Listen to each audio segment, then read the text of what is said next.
to visit Tyler Perry Studios to explore opportunities within the creative economy and the head of the Coca-Cola company to forge new investments. He'll also launch Vivo's inaugural store and lastly in the company of his wife Rachel Ruto attend a dinner hosted by the state's mayor Andre Dickens. Ruto will then jet out of Washington DC on Wednesday where he'll be accorded full ceremonial state honors and later meet the congressional delegation and hold discussions at Capitol Hill. On Thursday, Ruto and Rachel will lay a wreath at Arlington Cemetery to honor dead American soldiers and historic figures and later hold a bilateral meeting with President Biden to highlight development opportunities. Junior secondary schools teachers of Trans Nzoia, Nyeri, Kirinyaga and Machakos counties have continued to hold protests insisting that the government should hire them on a permanent contract. Led by teachers in Trans Nzoia, Aaron Muhwana and his secretary Walter Wanjala have said that the request by the government asking them to end the strike with the promise that 26,000 teachers will be employed when the finance bill for the year 2024-2025 is passed isn't convincing. Tumeanza kusikia mara ati Julai tunaenda kuconfirm walimu 26,000. Tunataka kukumbusha serikali kuwa internship is illegal to 46,000 interns. We want compensation of 480,000 shillings. Hawa masieso na mahead teachers wenye wanapigia simu walimu wakiwa threaten, wenye wanaandika mabarua za show cause letter, tunawaambia kwamba hizo barua zinaenda kutumika kama evidence kwa koti. Mnafaa kujua kwamba tuko na lawyer wa moguls kwa sababu hii maandamano iko protected in the constitution. They have said that the protests will continue to affect CBC if TSC does not hear their cry. In Nyeri and Machakos counties, GSS teachers have vowed not to offer their services until they're employed on permanent contract like their colleagues. This is happening while the Teacher Service Commission has threatened to fire GSS teachers who are on strike.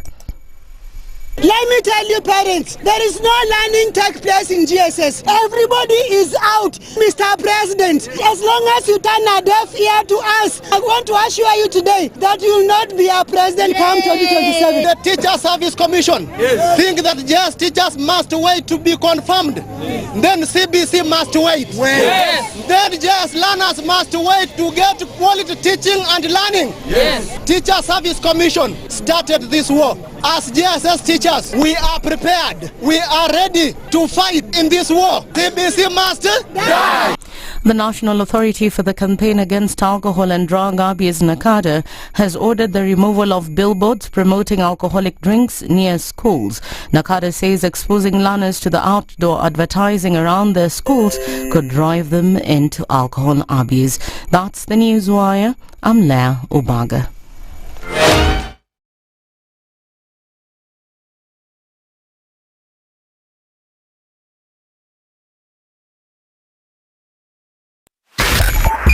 .5 SpiceFM, Kisumu.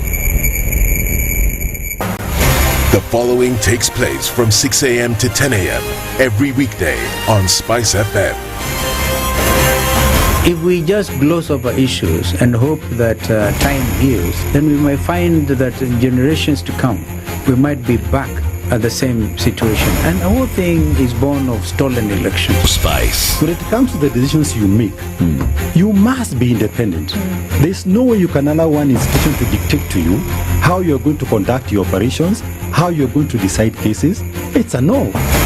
When you weaken the institution to the point where they cannot take action, then you realize that politicians have to come up and now start dealing with the issues. That conversation has to die. Our politicians do not like the hard stuff. We must insist on the path of doing things right, whether popular or unpopular. Money changes hands. That is a fact. If you have political goodwill at the highest top like in Rwanda, then corruption will be an issue of the past.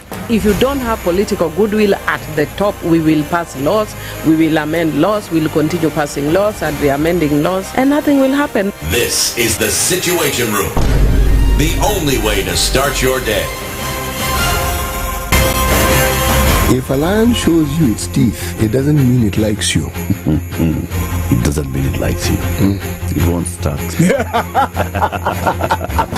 A liar calls as witness one who is either dead or far away. Say it in Ben low, yenin there, you markati kadikta. You know this character called liar. He has disturbed people. So when you tell him who are your witnesses, he will take you to a place where it is difficult to verify. For someone like me who sweats a lot, I cannot survive there. Sweating is biblical. And you must blame it on Adam, not me. Because Adam messed up and he was told, now you fellow, you, by the sweat of your brow, thou shalt eat. The Situation Room, Kenya's biggest conversation. You tune into Kenya's biggest conversation. My name is Ramanyan. Amen. Amen. So 1 hour is over? Yeah. Oh yeah. Okay. It gets over. Can you imagine in 20 minutes? What the big boys have also done? I'm very proud of myself. When you understand about partnership in politics, it's like the way marriage is these days. When you're looking for a wife, you're like, oh, maybe you can help me pay for fees as I pay for the rent. Why should you have a lioness living in your bedroom? I have to tell you a story. I went for a prayer meeting, which was called for the spouses of candidates for senators and governors. And when I got to the gate, the lady who was the secretary, she refused to. She's telling me, no. Leo tunataka wa mama. Leo ni wa mama. I'm telling her, no. She said, no, sio siku yenu. And I thought, there's a problem here, because if it was a man, but this was a lady. It will be called First Ladies until you change the name. The Situation Room, Kenya's biggest conversation. Patrick Lodge, Otieno Lumumba. Karibu sana. Asante sana. CT Muga. CT Lodge. Muga, not Muga. He's here and here's the day's proverb. One man marries a woman. Another man marries trouble. Is he the same man? Spice. A lion cannot eat more than 2 donkeys. It would die a natural death because there is no ICU in the forest. In Kenya, it has become the situation that you cannot conduct 2 elections. In fact, with the same IBC. You can't. I told you about this Indian friend of mine who was enjoying other Indians in the group. He wrote the word valve and told them, read it. So how did he say it? I really want to know. The valve. Kina Ednah, it's you said the bees and the peas. Kila kitu mkisia akisema atasema opposite. Opposite? Ukisema yeye anasema opposite. Opposite. Ukisikiliza na unasikia opposite. The Situation Room, Spice. The only way to start your day. Not looking bad at this hour in the morning. It's all flowing smoothly, apart from the usual areas where it starts building up. Kangundo Road, Manyanja Road, Thika Superhighway. But everywhere else, well, and of course, Wakulima Market has been active and awake since all night. So Wakulima Market, Harambe Avenue is not Harambe, Haile Selassie Avenue is busy. Landis Road roundabout into Haile Selassie, busy. But, well, that's normal this time of the day.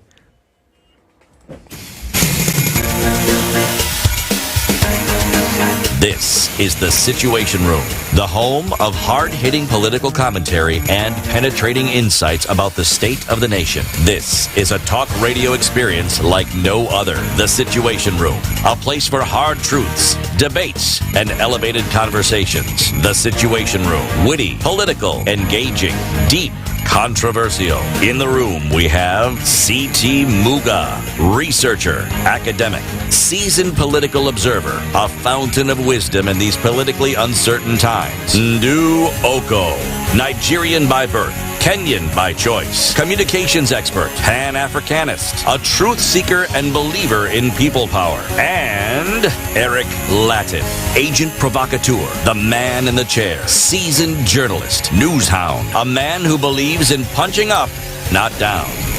This is The Situation Room, the only way to start your day. Good morning. Welcome to Tuesday. It's the 21st day of May, 2024. Kenya's biggest conversation begins right now. City, how are you?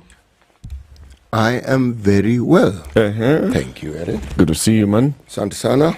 The rain was doing the thing like that again yesterday. By the way, it rained at night, didn't it? Yeah. Because when I left here at around 6:15, there was no rain.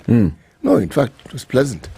Yeah, there was like a sudden downpour at about almost 9 p.m. Ilinyesha fiti. But for a short time. Alafu ikaisha. Lakini in that short time, iligonga. It was heavy. It was quite heavy. Yeah. Yeah. Everybody, welcome to the Situation Room. We're glad to have you here. Let me tell you what we shall be discussing today. The Managing Director of First Assurance Company, his name is Stephen Lokonyo, will be joining us at 7 to talk about the future of Kenya's insurance sector. How's the insurance sector faring in this country? And what are we seeing? You know, general insurance, life insurance, medical insurance. Are they growing? Are they not? What needs to happen? He'll be here, Stephen, at 7 a.m. for that conversation. And then today, we are going to have a finance bill conversation. So we call it the Finance Bill Tuesdays. The first conversation will be at 8 a.m. and we'll be looking at the impact of the finance bill proposals on alcoholic beverage industry. We'll be joined by Eric Kineti, who's the Group Corporate Relations Director at the East African Breweries PLC, EABL. He'll be here at 8 a.m. Let's look at finance bill manenos with the alcoholic beverages industry. What they're saying is, if this thing goes through, the price of alcohol will shoot through the roof, like proper.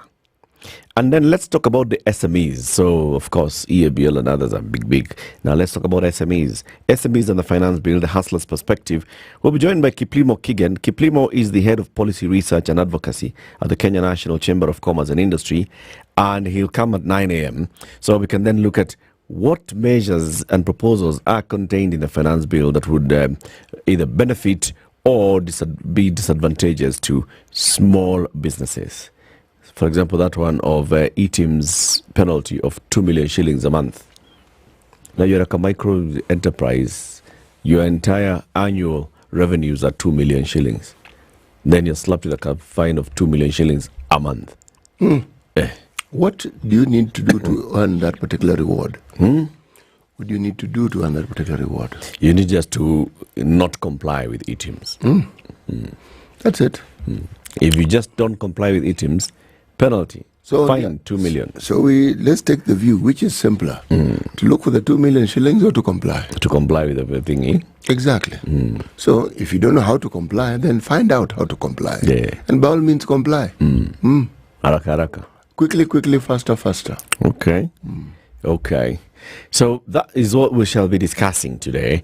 We are online. We are live streaming the show as usual everywhere on YouTube and Facebook and Radio Garden. We can see who's online on Facebook and we can see who's online on YouTube. But no, we can't see everybody who's online. We can only see those who are posting their comments in the live chat. Please do so. Say hello to Eric and CT. Ndu is aware. You can say hello to her. She'll be listening and following the conversation. But also you can say hello to Ednah and Miguel Alexandro. Señor Miguel Alejandro. Salimia yeye sana. No, the problem is, how do you write Miguel? Miguel. Okay. Ndio inaandikwa hivyo. Haya. Sasa pronunciation hiyo ni hadithi nyingine. Lakini maandishi Miguel. Yes. Alejandro. Yes. Haya. This is the Situation Room, the only way to start your day. The weather with SpiceFM. We expect Nairobi to be cold today, mostly cloudy day. Current temperatures are 20. It's going to rise to 24 later today. Mombasa sunny at 29. Malindi sunny at 30. Kisumu partly cloudy at 21. Cloudy in Nakuru at 16. Nyeri town mostly cloudy as well at 16. Kakamega cloudy at 19. Eldoret cloudy at 14. And then we start going around the continent. We start with Dar es Salaam, mostly cloudy at 26. Addis Ababa sunny at 14. Mogadishu sunny at 27. Lagos sunny at mostly clear day at 28. Kinshasa clear at 24. Kampala mostly cloudy at 19. Johannesburg, it's cold clear skies, 11 degrees. And then Paris, there's still a thunderstorm warning and mostly cloudy expected at 13. And then in New York, clear skies at 15. Beijing, 23, sunny afternoon. Cloudy in London at 12. Mature, intelligent talk every morning. Spice up yourself.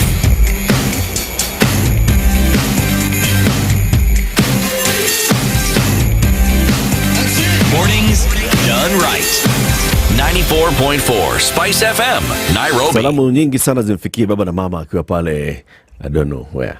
But let's see who's saying hello. Peter Carrier says, good morning, watching you from Mombasa. The wind in Mombasa is very strong since yesterday. I saw the weatherman has warned that there's another cyclone coming.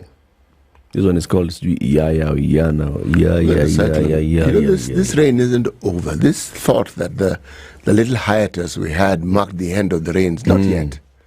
Not yet. Not yet. No, this isn't time for celebration. This is time for not pulling up our socks and making sure that we take protective measures.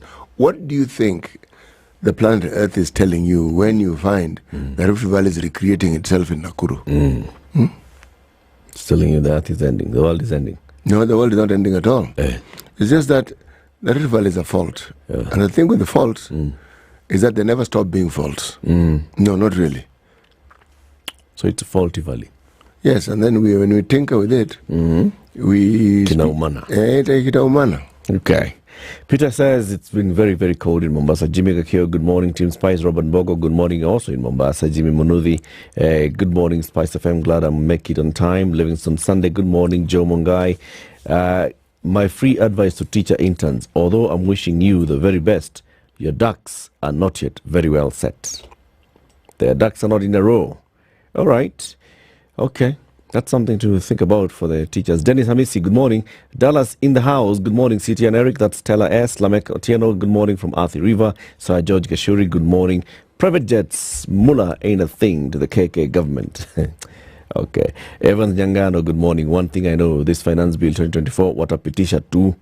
Oh yeah. Paula Mondi, good morning. Spice. Derek, Dr. Denvik, Dr. Venvik, good morning from Chuda, Mombasa. Jabera Sami, Roiro Love. Chris Amoy, good morning. One Mike, good morning. Station room from Baltimore, Maryland. Happy Tuesday. This finance bill needs to be interrogated thoroughly. Okay. All right. Tibbs Muga, good morning from Old Bexley, who is the current architect of the government, and what's their plan for the country? Nani anajua. Desmond Ortiz, good morning, Spice Crew. Zakayo has gone to America on a solo trip without a single minister, hiring a jet on 200 million. Now I believe in Kenya, there is money, but nobody knows how to manage it. Are you sure there's no minister accompanying the president? Allah. Yeah, good morning, team. Let the kite perch and let the eagle perch too. If one says no to the other, let his wing break. All right. James Mwangi, anyone ever thought of the evangelical angle with the Ruto invitation? Who officially invited him? The president of the USA, boss. Hussein Ali Salam, tuning in from Somalia. And Gore, good morning from Saboti. Karanja, Jehia, good morning from the Nanyuki, the southern hemisphere part of Nanyuki. You know, it has both. So, Karanja Jehia lives in the southern hemisphere and is crossing to the northern hemisphere where he'll spend the day. And then he'll come back in the evening, back to the southern hemisphere. Okay. Mbali, good morning. Ado Ali, good morning from Chuda. Bikusha, good morning. Samuel Wainaina, everybody who's online. James Mukabana, Karo Nyambura, George Okoh, Malala Wangani, everybody. Karibuni sana. We appreciate your presence, including those live on Facebook. Kina Kimole Adupa, Karibuni kila mtu. City? Yes. Second day of Proverbs from the Republic of Liberia. Right. You know, it's an interesting country, this one. From the time it got its independence, that's the movement. Smooth. Good. This is a country that is rich in rubber, timber, iron, diamonds, Baba, cocoa. Others known to some people as cocoa, coffee. Then, as it was going, 1980, I heard. Coup. coup d'etat. Coup, my friend, the downward spiral began. From that point on. Liberia is one of the poorest countries. So by 1980, how was it doing economically? It was doing very well, actually. It was one of the more developed and fast-growing countries in sub-Saharan Africa. It was doing very well. Coup, my friend, it did a tumble turn. As I said, it is now one of the poorest, not on this continent, on earth. Aye.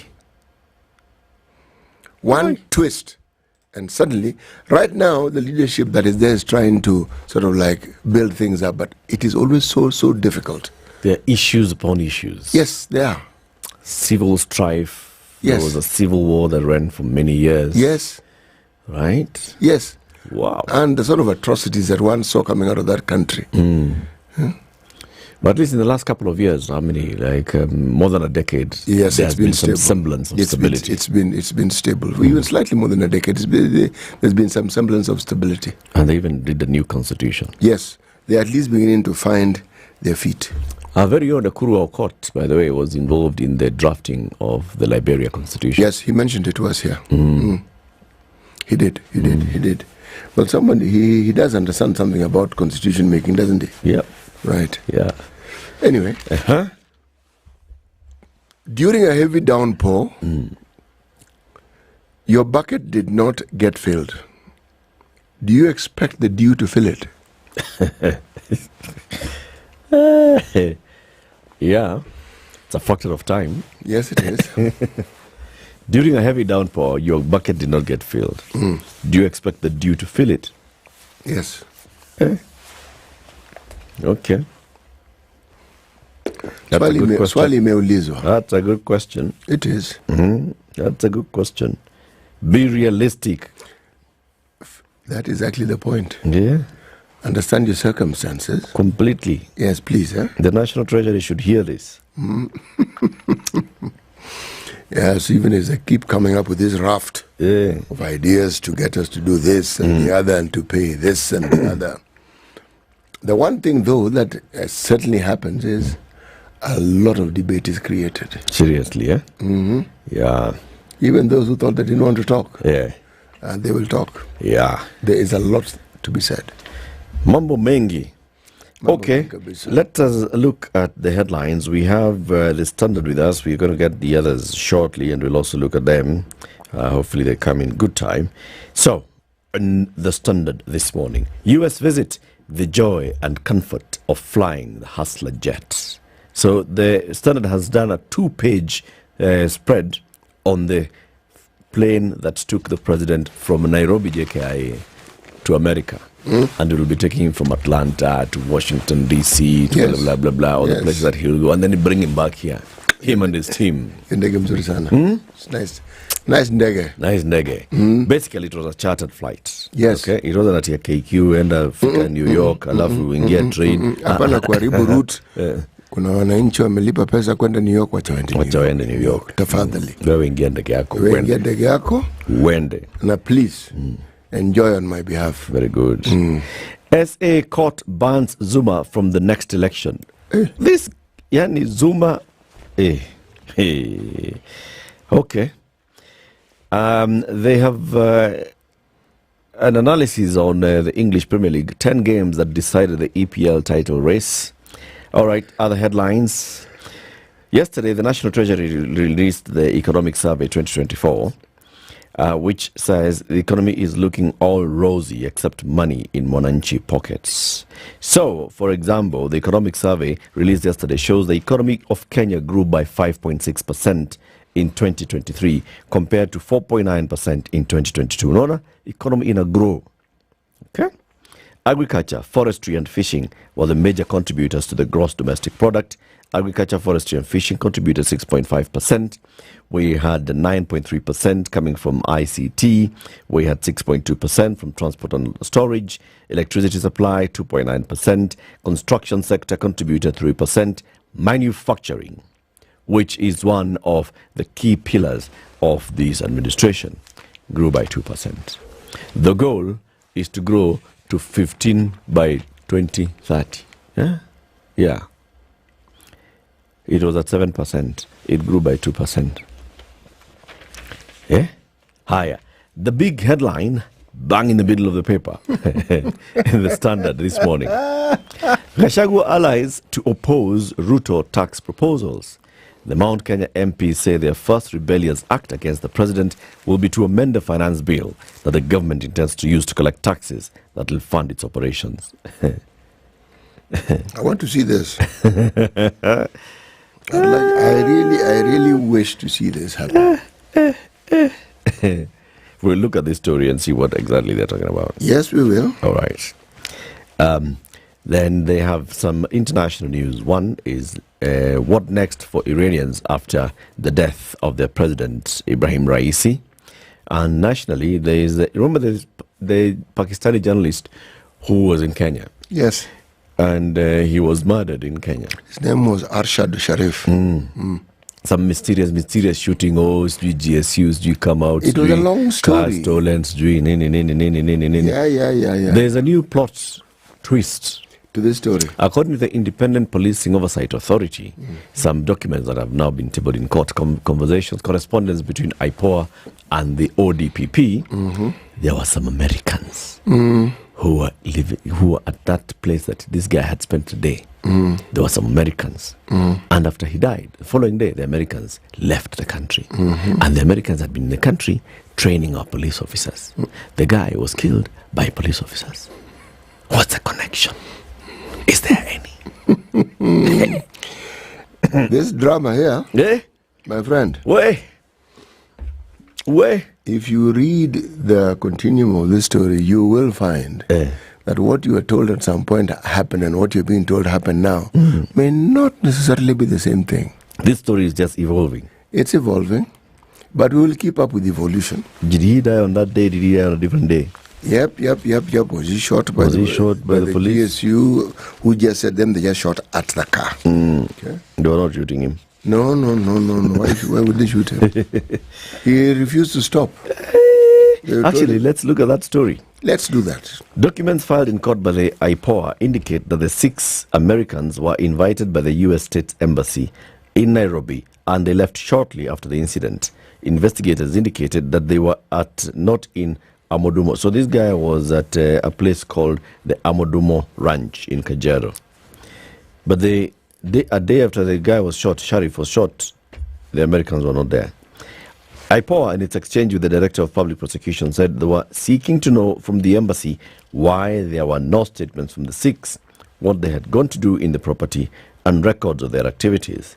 The authorities also seeking information on how the 6 gained entry into Kenya and on whose invitation.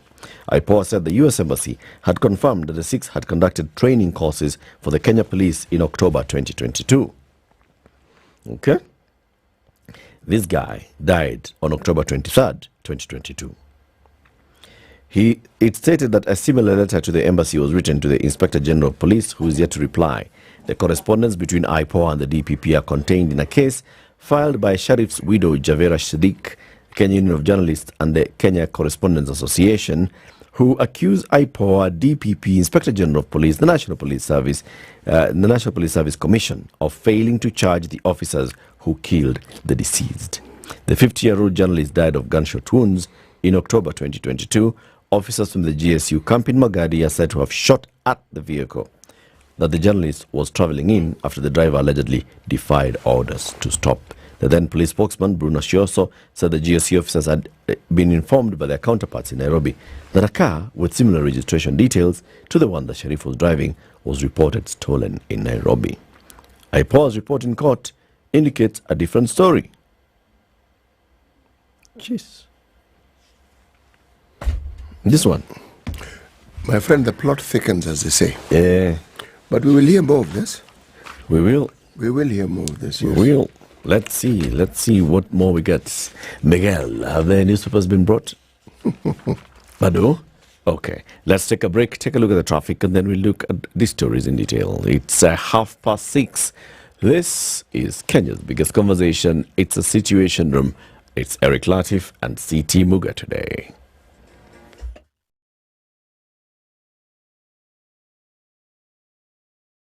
This is the Situation Room. the only way to start your day. Kangundu Road heading into town is busy as you approach Mama Lucy Hospital and the area around Komarok. But then as you get into the interchange with Outer Ring Road, it's okay. Thika Superhighway, the traffic only begins at the Mathari Mental Hospital around there. And then Kiambu Road is still very clear this time. It's only busy on Jogoo Road heading towards town. Starting at Manyanja Road, just coming, just small pockets of slowing down. And then you get to Landis Road and then into the interchange with at Nyamakema. That's where you'll find a bit of traffic snarl up, but then it'll be moving. Nothing major really happening on the road that we think is worthy of special mention. But if there is, tag us on X at SpiceFM KE. Mature, intelligent talk every morning. Spice up yourself.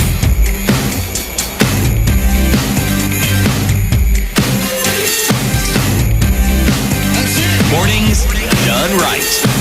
94.4 Spice FM, Nairobi. There's some disturbing stories in the Standard this morning on page 3.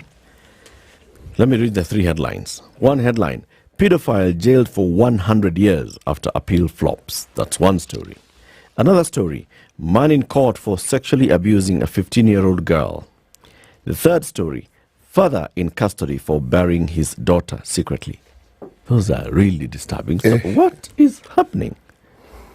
Let's start with the guy who's in court. A 38-year-old man has been charged with defiling a physically challenged girl, aged 15. The suspect, who appeared before Senior Principal Magistrate Matthias Okuche at Migori Law Court, is said to have defiled the grade 6 pupil at Ngira village in Nyatike Sub-County, Migori County, on May 10th. Koan Otieno faced an alternative charge of having an indecent act with the minor. According to police reports, the mother of the girl had gone for a 2-day business trip when the incident happened. Otieno denied the charges and was released on 300,000 shillings bond and a surety of a similar amount. Her case has been stated for hearing on the 5th of June. One story. Second story.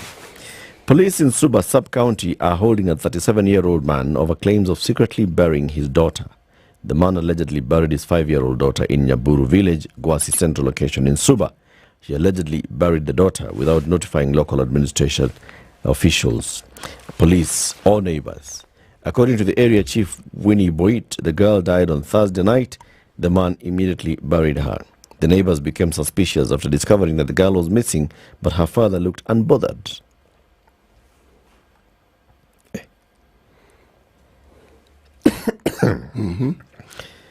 Police are saying preliminary investigations show the man had been living with his 3 children after his wife left him a few months ago.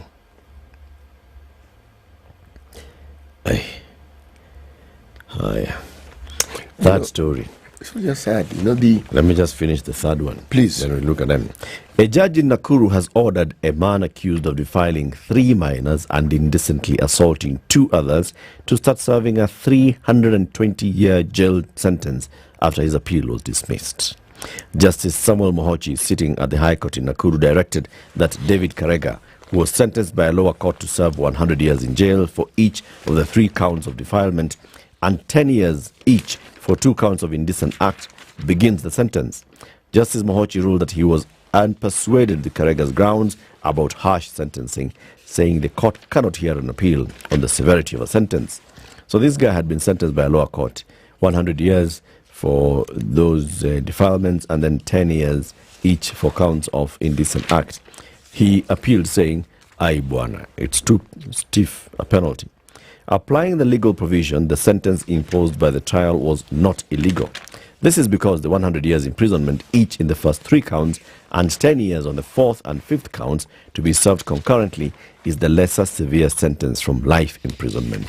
The orgy of sexual violence and threats of physical harm against the children resulted in serious and permanent trauma scars for which they shall remain for the rest of their lives. The judge said justice can only be served by a deterrent imprisonment term. The court noted contradictions by the minors, as alleged by the appellant, were minor and inconsequential, and they didn't prejudice the case in any way. This guy was taken to court in September 2019 on 3 counts of defilement. According to the court documents, Karega refiled committed an indecent act to the minors whose identities have been concealed, of course, from the court, and they were underage and Mungai sub-county. The minors testified in court that they used to see Karega when going to school, and he threatened to slit their throat with a knife and throw their bodies in the river if they informed anyone what had transpired. They told the court how Karega tied their hands and gave them money before taking them into his house. He gave us alcohol and urinated in a bottle and gave us to drink. He then covered our eyes, mouth, and started to defile us. Oh, Jama, these sentences should not be serving concurrent. They should be coming one after the other. 100 years akimaliza hiyo service ingine. Essentially, in other words, he should be buried in jail. Not only that, you sound like you want him to actually serve the sentence in the afterlife. Yes. He should not even be released back. He should not be buried by a community. You know, it is such... The day he dies, mwili yake ifanywe kama ya Kimathi. It is such stories that makes you wonder whether we did the right thing in removing the death sentence. No, you do. Because I'm looking at page 10 of the Standard. Again, there are two stories. Relatives of slain Boda Rally demand justice. Woman found guilty of her husband's murder. My friend, no. Read them. Read those two. The family of a man who was killed in a fracas in Kiganjo area of Thika town is calling for a thorough investigation and arrest of the culprits.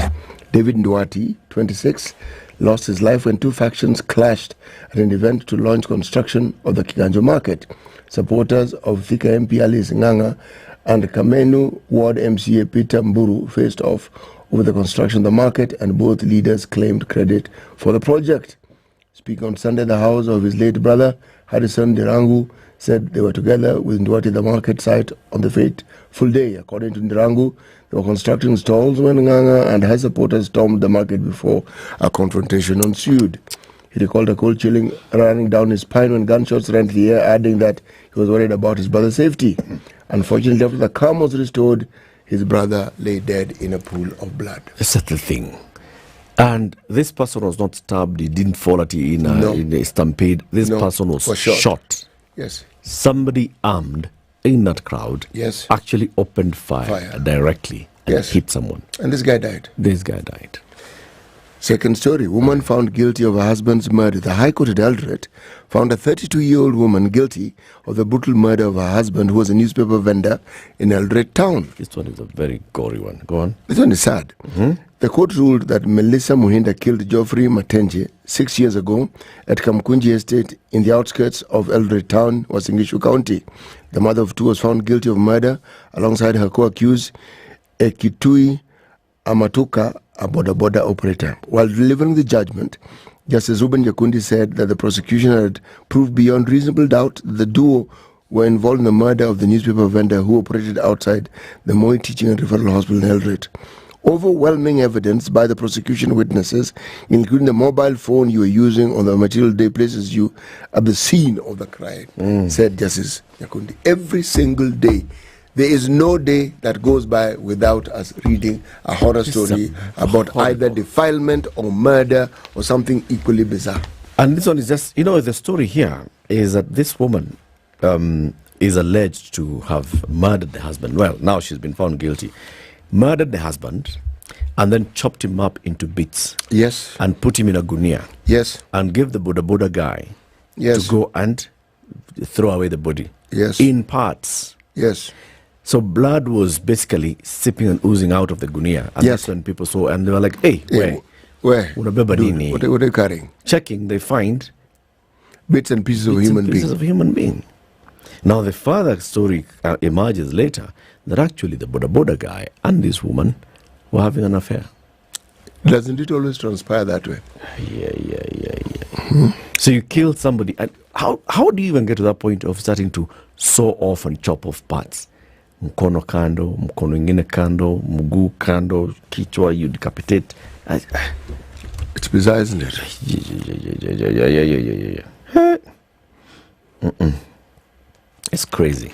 These are those stories that now you look at them and you're like, okay, what's going on in this country? When we talk about mental health, this is what we're talking about. And sad as it sounds, sad is actually an understatement of what we're seeing here. This is something which is not on the decrease, it's on the increase. And every single day, you come across situations of this nature and they get more and more bizarre. There's nothing mild about these stories. Hey. Hey. Right. So the president is in America, and the big news circulating on social media and on mainstream media as well is how he traveled from Kenya to the America. USA. So let's start by, first of all, stating what we know. A state visit. That's what he's on. Yes. A state visit, even as we asked the ambassador of America the other day, the difference between a state visit and other official visits and such is that in a state visit, the host country is the one that pays everything. Yes. So they pay for your travel, they pay for your accommodation, you plus your delegation, right? So basically, America is footing the bill. That's what Meg Whitman told us, right? Now, whilst that bill, taxpayers will pay close to $200 million for President William Ruto's trip to the U.S. after State House chartered the Boeing 737-700 business jet operated by Royal Jet of Dubai. The airline, based in Abu Dhabi, United Arab Emirates, offers charter services for $18,000. That's about $2.4 million per hour, targeting the luxury market between UAE, Europe, and the USA. A quotation from Royal Jet, the Abu Dhabi-based private airline that provided Ruto's luxurious transport, revealed a one-way flight from Nairobi to Atlanta cost $748,600. That's 98 million bob in today's exchange rate. The figure is for the 18-hour flight, as stated in the said quotation. That would mean that the president's round trip aboard a Boeing business jet BBJ would cross the 200 million mark, given that he is scheduled to fly to Washington, a trip that lasts nearly 2 hours. Similarly, the cost of flying the stately Boeing aircraft to Abu Dhabi would also apply. Ruto chose to travel in style for his state visit to the U.S., the first by an African president in 15 years, abandoning his presidential jet, the Fokker 70ER, for obvious range limitations. Now they look at, this thing. The issue here that I have a query with the story here by Brian Otieno and Benjamin Imende, is who is footing the bill? I have to confess. Me, I'm mesmerized by the plane. So, hey, man, the things that this plane has, goodness gracious me. You arrive in America, it's like you simply left State House and you're going to just the JKIA. Yeah. It has a bed inside. Yes, but now that I'm through with the excitement of wandering and marveling at the wonderful plane, the question that has to be asked again is the one you've asked.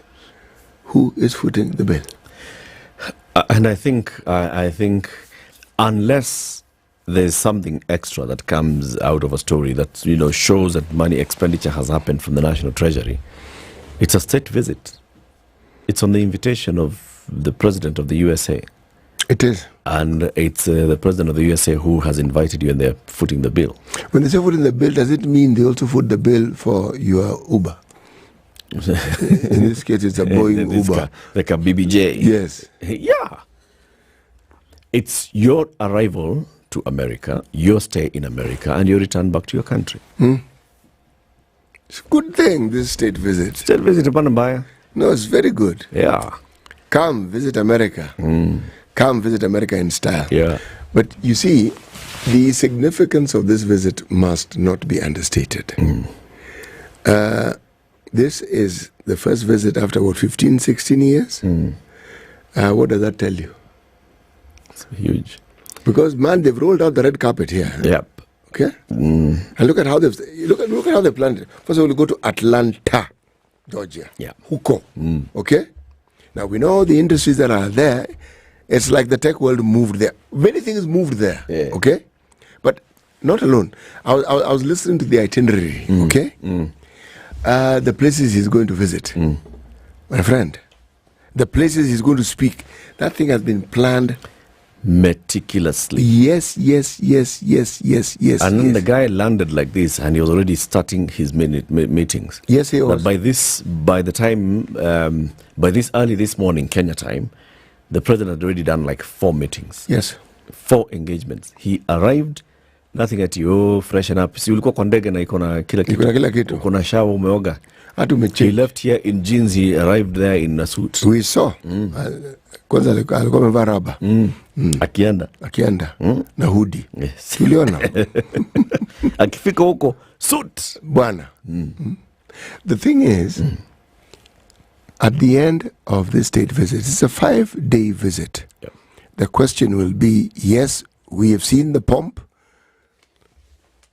What then follows that will mark this thing as being significant and beneficial to the citizens of this country? Yeah. Yes.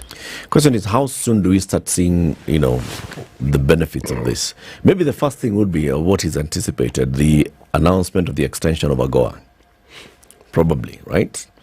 And some more announcements that will have, direct trade injections. Those will be there. And then how soon until those ones start turning around and we start seeing and feeling there's more employment opportunities, there's capital injection into the economy, all these things. How long will it take us to realize that? And what are the red flags or areas to avoid so that we make sure that this thing does not stall when it starts? Yeah? Yeah. You see, the thing is, you want to ask the very simple question. We do have at least an understanding of the sort of countries whose presidents have had state visits to America. Okay? Now, what then followed? And what does... If you were to look at the history of the countries whose leaders have gone there, what have we seen? And what can we therefore benchmark and look and say, okay, we saw this happening to this and this president, we saw this happen to this country, so in our case, we should expect this. It's an important question because at this particular point in time, in the history of mankind, we no longer have the Cold War as we understood it in the 20th century. What we now have is some very serious industrial and commercial competition. And it's now between China and America. The sphere of influence in the battle for it revolves around these two countries. Russia is too engaged with the battle that they have in the neck of the woods. So that seems to take a great deal of their focus. But we on this continent, and we who are referred to as developing or third world countries, unfortunately present ourselves as pawns. We find ourselves in a situation where we need to exist with a permanent begging bowl in our hands. Now, the question that I'm asking is, do such visits foretell of a time when we will no longer need to walk around with that begging bowl? Do the begging bowls? Yes. Will we get to a point where even as we talk and relate, there's a semblance of some equality, semblance of something? I think, I was actually thinking about this visit, right? Yes. And comparing it to other visits, say when African presidents go to Russia for the Africa-Russia summit, or go to China for the Africa-China summit, or to the UK for the Africa-UK summit, or the EU, or to Japan. And the conversations that happen there, you're all sitting down in a room and you're talking, and then you're meeting 1 to 2 people. And the difference between that, or even the previous visits where the president is going to meet with his host, the president, and he'll have 1 or 2 meetings with some senators here and there. This particular one, first point is business. So it's not going to ask, can you please support us with this and the other? It's basically going to say, can you come and invest? And that is a marked difference between the kind of publicity that this event is getting and the previous publicities that previous events have gotten. That the focus now is saying, we are coming and pitching Kenya as an investment destination. Come invest in our country. Come and set up industries, come and set up companies. Those companies will employ Kenyans. Those companies will be, based in Kenya. Those companies will then be exporting from Kenya into the region and elsewhere. It's basically saying, come and invest. It's a push for FDI. Rather than previously where it was just a push for, can you give us a loan for this? Or the president has secured a 300 billion shilling loan from this and the other for infrastructure development. The president has also secured another 2-term commitment for some money for this and that. There's a difference in this one. And maybe it's a good thing that Kenya actually was done that thing that you don't like, City. That thing of converting Kenya into a middle-income developing country. That thing, man. Because now we are no longer in the list of beggars. So we don't qualify for those things. We're not official beggars. So we can't so you have to handouts. We have to create a different story. We can't go and say we are looking for aid. My friend, me, I don't understand these people because it's a question of deciding what we are and tweaking it. If China also borrows from the IMF and World Bank, is China a developing country? But it's because they've understood how to position themselves. There's positioning. Okay? Somebody thought it was prestigious for us to be a middle-income thingamajig country. It is not. No, we're doing business now. Eric, even countries that are considered, in my terms, third world begging banana republic countries, even they do business. You see, the state that we currently are said to be in requires preparation. Okay? It requires a certain level of seriousness where we do the things that equate that position that we claim to be in. Unfortunately, our behavior and everything we do is still at that level of the begging bowl group. Not much has changed apart from that term. Oh, I think something has changed. Please tell me. And that's what I'm saying. You see, previously, even those in government, their thinking was we are going to seek aid. We're going to seek aid in this, some development assistance in this and the other development assistance. Now their thinking has got to be we are going to pitch business.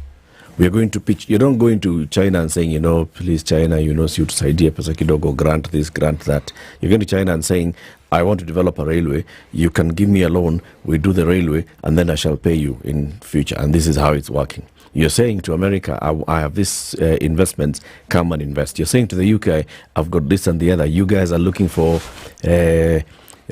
hospitality and nursing job, people to do those jobs. We actually have people. Can we sign a deal? This is how much they're going to earn. This is how they come. These are the benefits that they get. They accrue. This is it. It's not those ones of what you please. Then the person starts telling you that you're vomiting on their shoes. Eric, one of the things that we've always done, what you've just described is actually absolutely true, but we have always wanted to do business. You see, this whole idea about international trade rests on this idea that even as we trade, as we ask and as we talk, the whole point is to improve the trading relationships we have with these other countries. Yes. Okay? Our issue has always been, our trading has been, we send raw materials, the finished products are manufactured elsewhere. Okay? That has been the problem. So the balance of trade has always been against us. It's always been in favor of the people we trade with. Yeah. Now, industrialization is supposed to help equalize this. Okay? Now, before you get to that point, there's what they call an economic takeoff, where now you actually do have industries. So you actually are in a position to actually export what we say, what? Finished goods. Goods that have a proper value add. Yes. Okay. Yes. Are we still heading in that direction? Yes. Or have we made some gains and we can point and say, you know something? When it comes to this particular area, we are not doing too badly. We've taken that step forward. And I'd say yes. I'd say the positioning now is the positioning from the Ministry of Trade leading, not the Ministry of Foreign Affairs and Treasury leading in our conversations. It would be Foreign Affairs and Treasury leading, so that we are saying, please give us, please something. It's now the Ministry of Trade leading in saying, come and invest. We are creating special economic zone here. Come and invest and put up. And the investment is, you're coming to invest, then we shall now have something to export. Whether we're exporting finished products, whether we're exporting a service in ICT sector, whatever we are now creating opportunities for export. The question would be, of course, locally, how much local investment we are seeking to attract.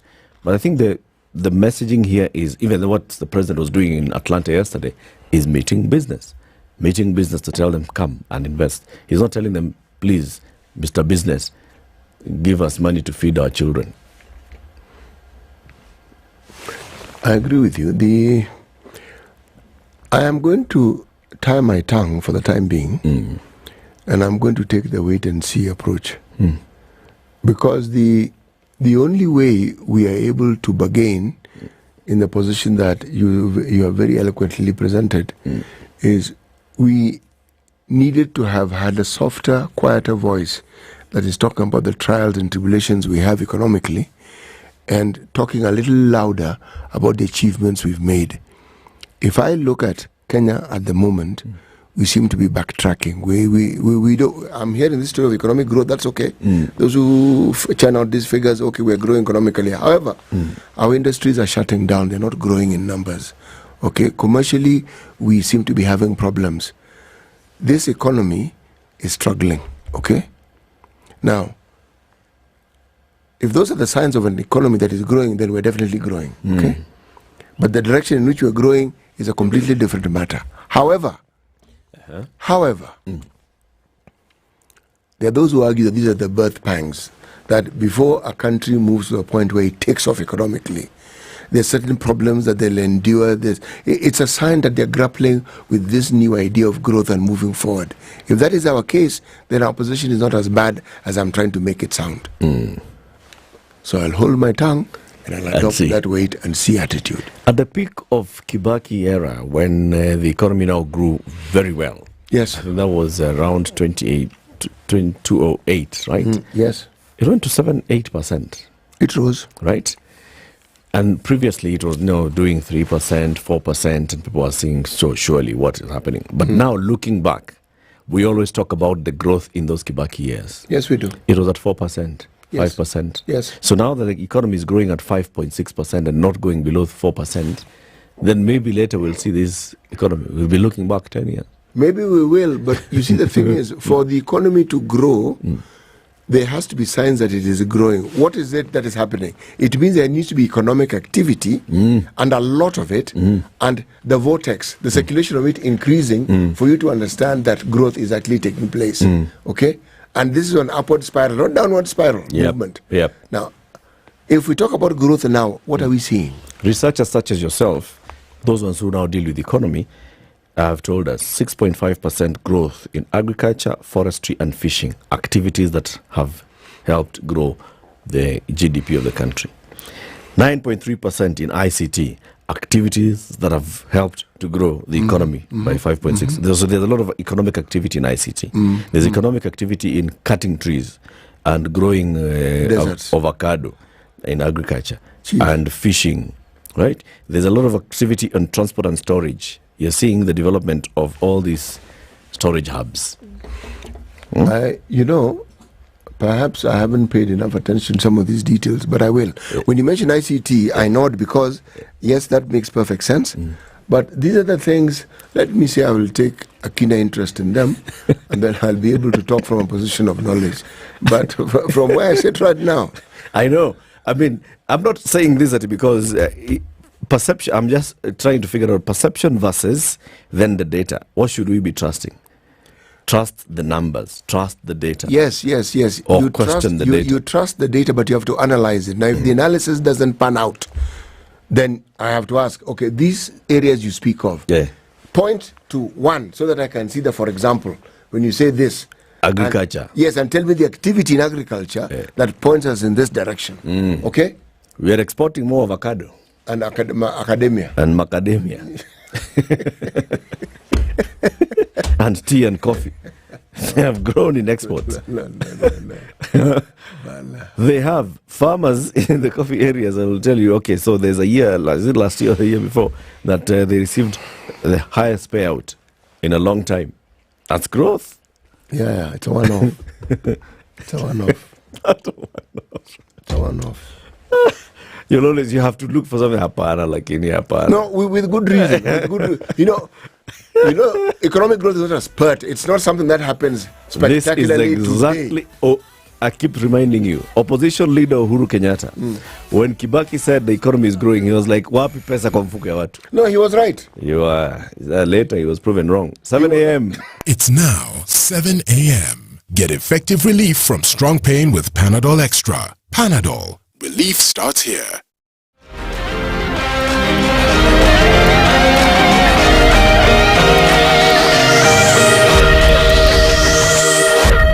Good morning. This is the News Wire. I'm Leah Obaga. Hundreds of flood victims in Nyeri, Kisumu County have not yet been able to return to their normal lives despite the reduction of rains. The victims, who are completely dependent on well-wishers, say they faced numerous challenges, especially lack of food in the camps where they live. Jina langu Dumtila Orao Adidi. Karibu mwezi ya siku ya mbwa mnakaanga hapa, alafu kama watoto naingia kwa shule natoka. Maisha hapa iko vipi? Maisha ni ngumu kwa chakula na hata sabuni yoyote, kitu ya nyumbani kama ndogo ndogo. Area Deputy Chief Neto Awech says learning activities in the area have also been affected as some schools have been turned into homes for the displaced flood victims. 80%, it takes concentration of the pupils, but we have no option. We have no otherwise. We have no place to move them. Some of them who were able went to rent the nearest market center called Riyadh, but the ones that are here, they have no income to rent. So even though they distract learning at times because pupils keep on watching, looking at them, but we have no alternative. They have to stay here until maybe they get where to go and lay their heads. Yes. Awech has further called on Kenyans to offer aid to the victims in form of clothes, shelter, food and beddings. Number two, they have been suffering a lot. They lack basic needs like food, clothing. Shelter is obviously because that is what destroyed. The houses were destroyed by flood. Currently, we have cases of diseases like waterborne diseases, typhoid. We've had cases of malaria, cases of food shortage. But we thank God for the run out of selections. Today, they have given us some food, that is milk, maize, cooking oil, and at least that one will push them for quite some time.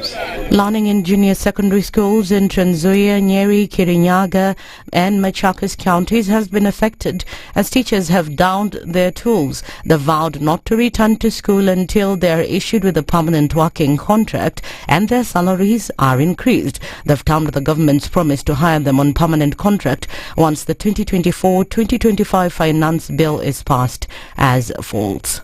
Tumeanza kusikia mara ati Julai tunaenda kuconfirm walimu 26,000. Tunataka kukumbusha serikali kuwa internship is illegal to 46,000 interns. We want compensation of 480,000 shillings. Hawa masieso na mahead teachers wenye wanapigia simu walimu wakiwa threaten, wenye wanaandika mabarua za show cause letter, tunawaambia kwamba hizo barua zinaenda kutumika kama evidence kwa koti. Mnafaa kujua kwamba tuko na lawyer wa moguls kwa sababu hii maandamano iko protected in the constitution. They have said that the protests will continue to affect CBC if TSC does not obey the court order that ruled in their favor. Let me tell you, parents, there is no learning take place in GSS. Everybody is out, Mr. President. As long as you turn a deaf ear to us, I want to assure you today that you will not be a president come 2027. The Teacher Service Commission think that just teachers must wait to be confirmed. Then CBC must wait. Then just learners must wait to get quality teaching and learning. Teacher Service Commission started this war. As GSS teachers, we are prepared. We are ready to fight in this war. CBC must die. That's the News Wire. I'm Leah Obaga.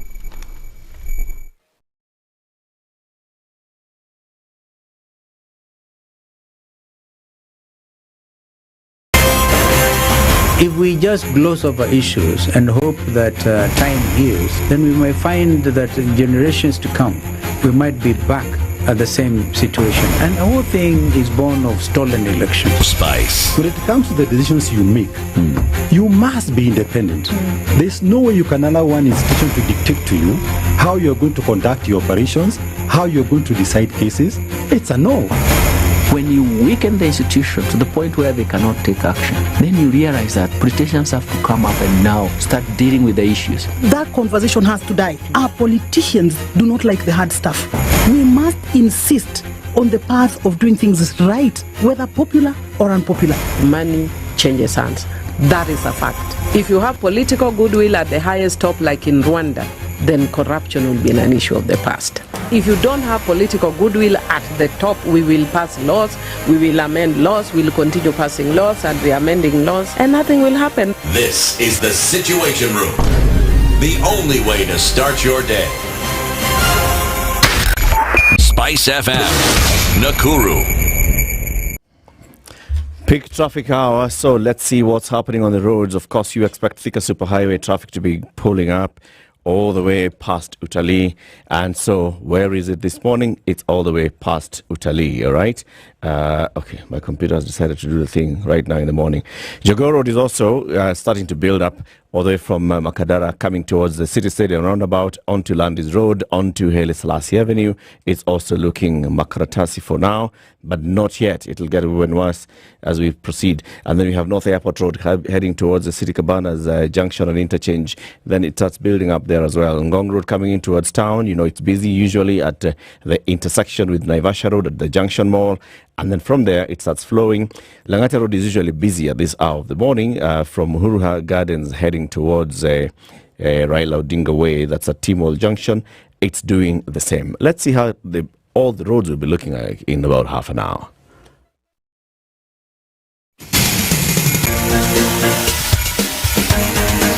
This is the Situation Room, the home of hard-hitting political commentary and penetrating insights about the state of the nation. This is a talk radio experience like no other. The Situation Room, a place for hard truths, debates, and elevated conversations. The Situation Room, witty, political, engaging, deep, controversial. In the room, we have C.T. Muga, researcher, academic, seasoned political observer, a fountain of wisdom in these politically uncertain times. Ndu Okoh, Nigerian by birth, Kenyan by choice, communications expert, Pan-Africanist, a truth seeker and believer in people power, and Eric Latiff, agent provocateur, the man in the chair, seasoned journalist, news hound, a man who believes in punching up, not down.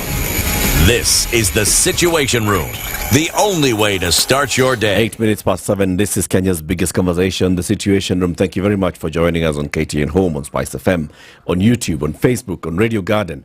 We broadcast from Nairobi to the world. We've got people who are tuned in from America, from Australia, from Europe, from China, from Southeast Asia, from the Middle East, from across the continent of Africa, from the country in many parts of the country. Australia as well. Yeah, so you want to say New Zealand as well? Yes. Say New Zealand. Yeah, New Zealand. All right. Yes. Everybody who's tuned in, karibuni sana, and thank you very much for tuning in. Today is Tuesday. For the next couple of weeks until the end of June, every Tuesday, this Situation Room will be focusing on finance matters, all right, from various angles of finance. And today is Finance Tuesday. But before we get into that conversation, we'll have another one on insurance and getting to understand the insurance industry in Kenya in depth. So, Citi, as we talk about all those things, there's something called eTIMS, the Electronic Tax Invoice Management. Yes. As they say, eTIMS by KRA. Yes. Okay? Yes. Now you'll wonder, why on earth would I want to get myself involved in all these things? Well, it's really very simple. You need to be tax compliant. Yes. The eTIMS deals with invoices. Invoices mean some business has been conducted and you now want to get paid. So what KRA is asking you to do is you need to register with eTIMS. Yes. It's very simple. So that when you invoice the individuals or the entities you do business with, you are able to do it in a manner that again is compliant. Star 222 hash. Yes. Once you do that, you will enter an interesting world where all you need to do is look at the array of options you have, click on KRA. Yeah. Once you click on KRA, you will be given options as to what it is you are supposed to write and fill in. Key to this is the PIN number of the entity that you want to invoice. Now, if you don't have it, get it. Once you get it, fill it in. Once you do that, that's the end of the story. That's it. You are now compliant. Okay. Yes. Aye. Nice one. A nice one. Let's introduce our guest. You can see the banner behind me is indicating First Assurance Company Limited. And the managing director of this company is Stephen Lokonyo. He's our guest for the next hour. Stephen, good morning. Good morning, Eric. Welcome to the hot seat of the Situation Room. Thank you very much. It's good to have you here. Yes, indeed, and I'm also happy to be here. Yes. At the First Assurance, insure, secure, assure. Yes. Hey, insure, secure, assure. Absolutely. You should have said sure. You'll tell us more about it. Yeah. But first, City will welcome you with the day's proverb. So your job, Stephen, is to listen to the proverb and then give us your interpretation. All right. Twende. Our proverbs for the whole of this week come from the Republic of Liberia. All right. The oldest independent country on this continent. Indeed. Would you have an idea when it got its independence? I'm not sure, but it could be in the last century. It was even in the century before that. Yes. It was 26 July 1847. 1847. Yes. 47. 1847. Yes, 1847, yes. Hey. Yes. So even by the time us guys were starting to do our Mau things, these guys had been independent for 100 years. Yes, and they were given, they attained UN membership in 1945, November the 2nd, 1945. We had not even started thinking of independence. So, should we say it is the oldest? It is. In terms of independence? Yep. On the continent. Yes. Correct. During a heavy downpour, this is the proverb. During a heavy downpour of rain, your bucket did not get filled. Do you expect the dew to fill it? During a heavy downpour, your bucket did not get filled. Do you expect the dew to fill it? Absolutely not. I do not think so. Oh, good. I mean, the obvious things here. That is an appropriate response. It wasn't a question. It was a proverb. It was. No, it was a question proverb. What do you think the Liberians are saying?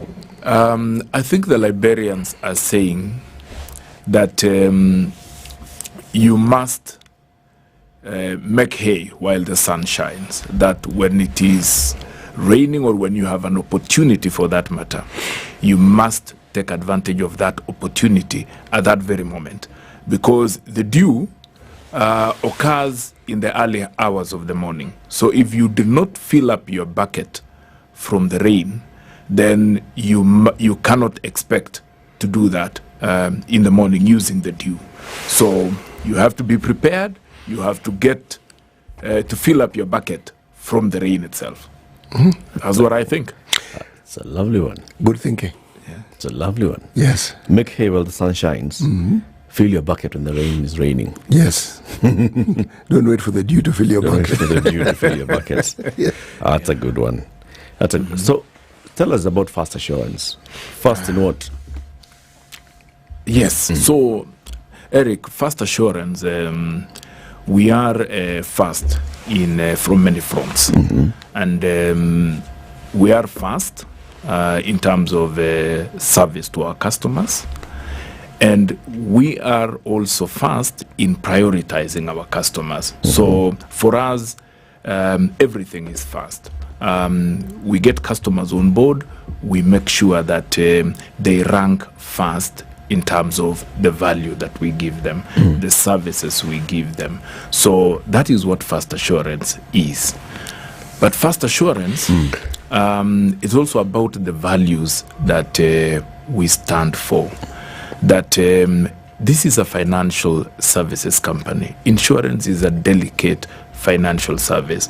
So if you don't get things right, then things can go absolutely wrong, because it's about financial security to clients. It's financial security to our customers. So we have to get it right the first time. That is who Fast Assurance is.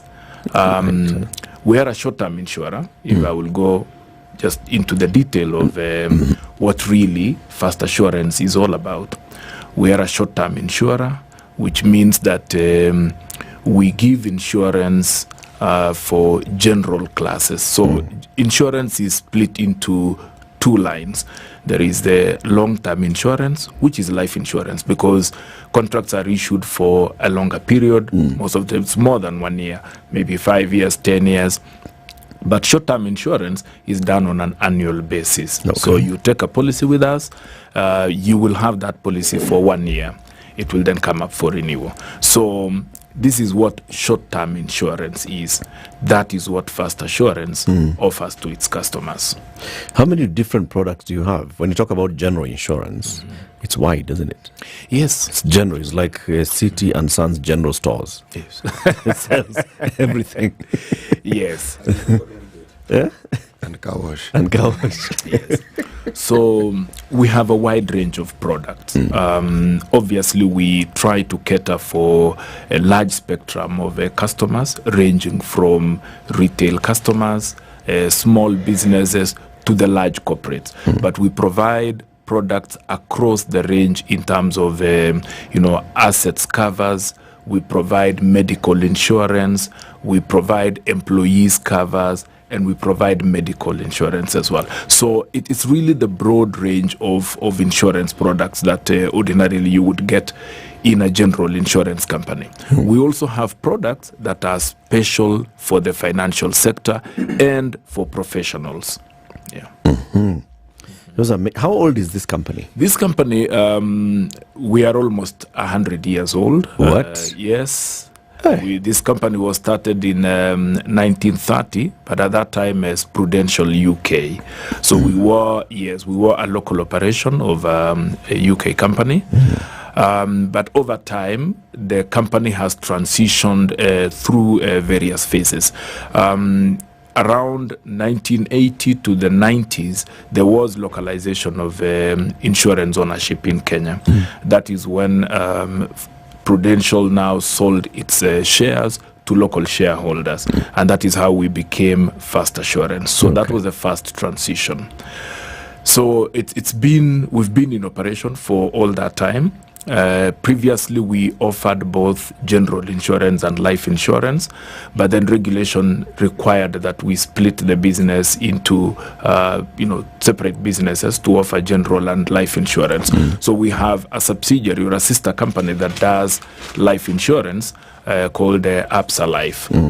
So that separation happened as a requirement by the regulator, but then since then Fast Assurance has continued to offer general insurance to the public. We took up the name of we rebranded to Fast Assurance in 1991. Then there've been a couple of milestones within the business. In 2015, this company was acquired by Barclays Bank at that time, and now Absa Bank. And so that makes Fast Assurance part of the Absa Group. Okay. So in this group, of course, you have got Absa Bank, you've got Fast Assurance, and you've got Absa Life. So we are part of an integrated financial group. Really. So is it wholly owned by Absa? Absa is the majority owner of the business, yes. So we have got other shareholders. So you bring with you a heritage, 100 years of expertise in insurance industry, many decades of expertise in the local insurance scene, all right? If you look at the years that have passed and where the country is at right now, conversation has always been, are our insurance companies actually attuned to what's happening in the country? Are insurance companies ready to expand and start thinking beyond the obvious in terms of, so the law says that you must have motor vehicle insurance, for example. So you just sit back and say, you own a motor vehicle insurance, come, I'll give you third-party comprehensive blah. or the law says you're encouraged to have medical cover for your employees, so you'll come. The workman's compensation and the other injury covers, those are legal. So you've just been sitting there, because the law says I must come to you. You just sit and wait for me. People have been asking themselves, is the insurance actually thinking with the times? And if so, tell us how Fast Assurance is thinking with the time. Yes. So, Eric, there's been a lot of developments in the insurance sector, and then, as you rightly put it, the world out there is fast-paced, and the insurance sector has actually kept up. You will notice that insurance companies now have moved away from the old traditional setup. So the thinking that insurance companies just sit and wait for customers to come and purchase our services is not the case. In fact, you will be surprised that insurance penetration, which is a percentage of the insurance premium that we collect as the entire industry as a percentage of our GDP, is only 2.3%. In the first world, the ideal position, and even in South Africa, insurance penetration is above 15%. That is really the ideal situation that we should be having also in Kenya. So at 2.3%, we are doing extremely badly, and we have got a lot to do as a market to achieve that ideal penetration. Vision 2030 targets to take penetration to at least 3%. So it tells you that insurance as a product has not been fully maximized as in this country. We have a long way. Insurance prevalence is low, driven by many factors, maybe awareness, education about insurance itself, and availability of the insurance services to the public. So insurance companies have, over the years, actually come up with ways and means to make sure that we improve this penetration. As Fast Assurance, we've invested a lot in educating, the public about our products, about our services. We have expanded our reach across the country. We have got offices in all the major cities. We have got a diverse distribution network. We have brokers. We have got our own agents across the country. This is all in the spirit of taking insurance closer to the people. And then what we have done is also to invest in product development, because one of the biggest challenges has been the relevance of insurance services. In the old days, we had off-the-shelf products. But now, for you really to appeal to your customer, you have to come up with products that are actually speaking to the needs of the customer. Product development stopped being a backroom thing where you are trying to imagine what the client wants, design products and bring them to the market. We now go out to the market. We engage the market, we research, and we use the data that we have built over the years. And of course, with the coming of AI and big data, we are now able to predict more accurately customer expectations. We are actually able to predict what really matters most to customers based on behavior, habits, and we're actually able to use this data to discern what the customers the right products. We are able to discern the needs. We're able to discern what is important to customers. So product development has changed quite a lot, and insurance companies have actually kept up. As we speak now, in the last couple of weeks, we've been speaking of a new product that Fast Assurance has launched. It's called Fast Bima. It's actually Fast. It's our SME medical product. I see. Yes, it's our SME medical product. This is a product that is specific to the SMEs.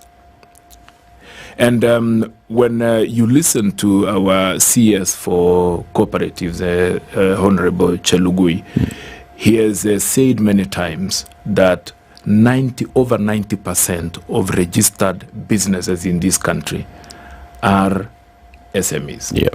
So then as insurance companies, we must really respond to this critical sector. And we used now the data that is available. We used the experiences that customers go through as they access healthcare, what really means the most to a corporate or a small business in terms of healthcare insurance. And we came up with a special product for the SMEs. For the SME sector in health. Yes. We'll talk about this in greater detail. We actually call it Fast Afya Biashara. And I think you've seen some of our billboards out there with a lady with a scissors, a pair of scissors in her hands. That's a typical tailor that, you know, we would deal with in the estates out there. Yes. You know, innovation speaks of an organization that is keen on trying to meet the needs of its clientele, or an organization that is seeking to be alive to the realities of the ecosystem in which it exists. When you talk about 15% being the threshold you want to reach, what about the other 85%? Okay. As a layman, 15% looks to me like a little low. Small, it's very low. It's really, really, really low. Yes. But then again, there's a conundrum here. When you have a country where many households subsist on the equivalent of around 6,000 shillings a month, is it possible to tailor-make an insurance product that would meet the needs of such a person? Or do they fall in the category of people who cannot be insured? Yeah. Okay. First, let me explain the 15% ideal insurance penetration. And I've said that for our country, the target now is first to get to at least 3% and above. So this is really measured in terms of the volume of insurance premium as a percentage of GDP. So it's just a measure. It's not really the percentage of the people who have insurance. It's the value of insurance premium compared to the country's gross domestic product. That's the GDP. But at 3% and above, the ideal, what then you would expect is that at least every household has one form of insurance or another. That at least a household will have either motor vehicle insurance, insurance for the home itself, or health insurance, or a life insurance product. That's at 3% of GDP. Yes, that's at 3%. The prevalence of insurance will mean that at least every household will have one form of insurance or another. But after achieving a level of 3%, then that is a level that is considered to be a meaningful penetration. Anything less than that is too low. And it's been too low in the country for very many years. It's been too low for very many years, and I did say it's for many reasons. For various reasons. For various reasons. If we look at the Vision 2030, so Vision 2030 is what, about 25-year-old plan, 25-year plan, right? And it was saying, let's grow this to 3%. Have you seen significant improvement or moving of the needle over the years? Now we are on to MTP4 of Vision 2030. We are about to start concluding and reviewing Vision 2030. Yeah, there's actually been a lot of growth, because when you look at the growth in terms of the premium volumes year after year, there has actually been commendable growth. And in fact, in the last 3 years, the insurance sector has actually grown by double digit. So it's only that it is not growing as fast as we would want it to grow, but it has actually been growing. What's hindering the growth? The hindrance of the growth, it's a myriad of reasons, affordability, and you did mention the average income of a household in this country. So insurance sometimes is considered to be a luxury product, but it is actually not a luxury product. It is an absolute necessity. And I will, you started this discussion with a proverb from an African country, but I'll give you a saying by one famous Winston Churchill. And Winston Churchill said that if it were by him, I'm not quoting verbatim, but if it were by him, he would write the word insurance on the door of every cottage and the door of every public man. For from insurance, families and businesses are protected from catastrophes that they would never be able to recover from. So it is an absolute necessity. But why has it not achieved the penetration that we are targeting, with this reasonable penetration?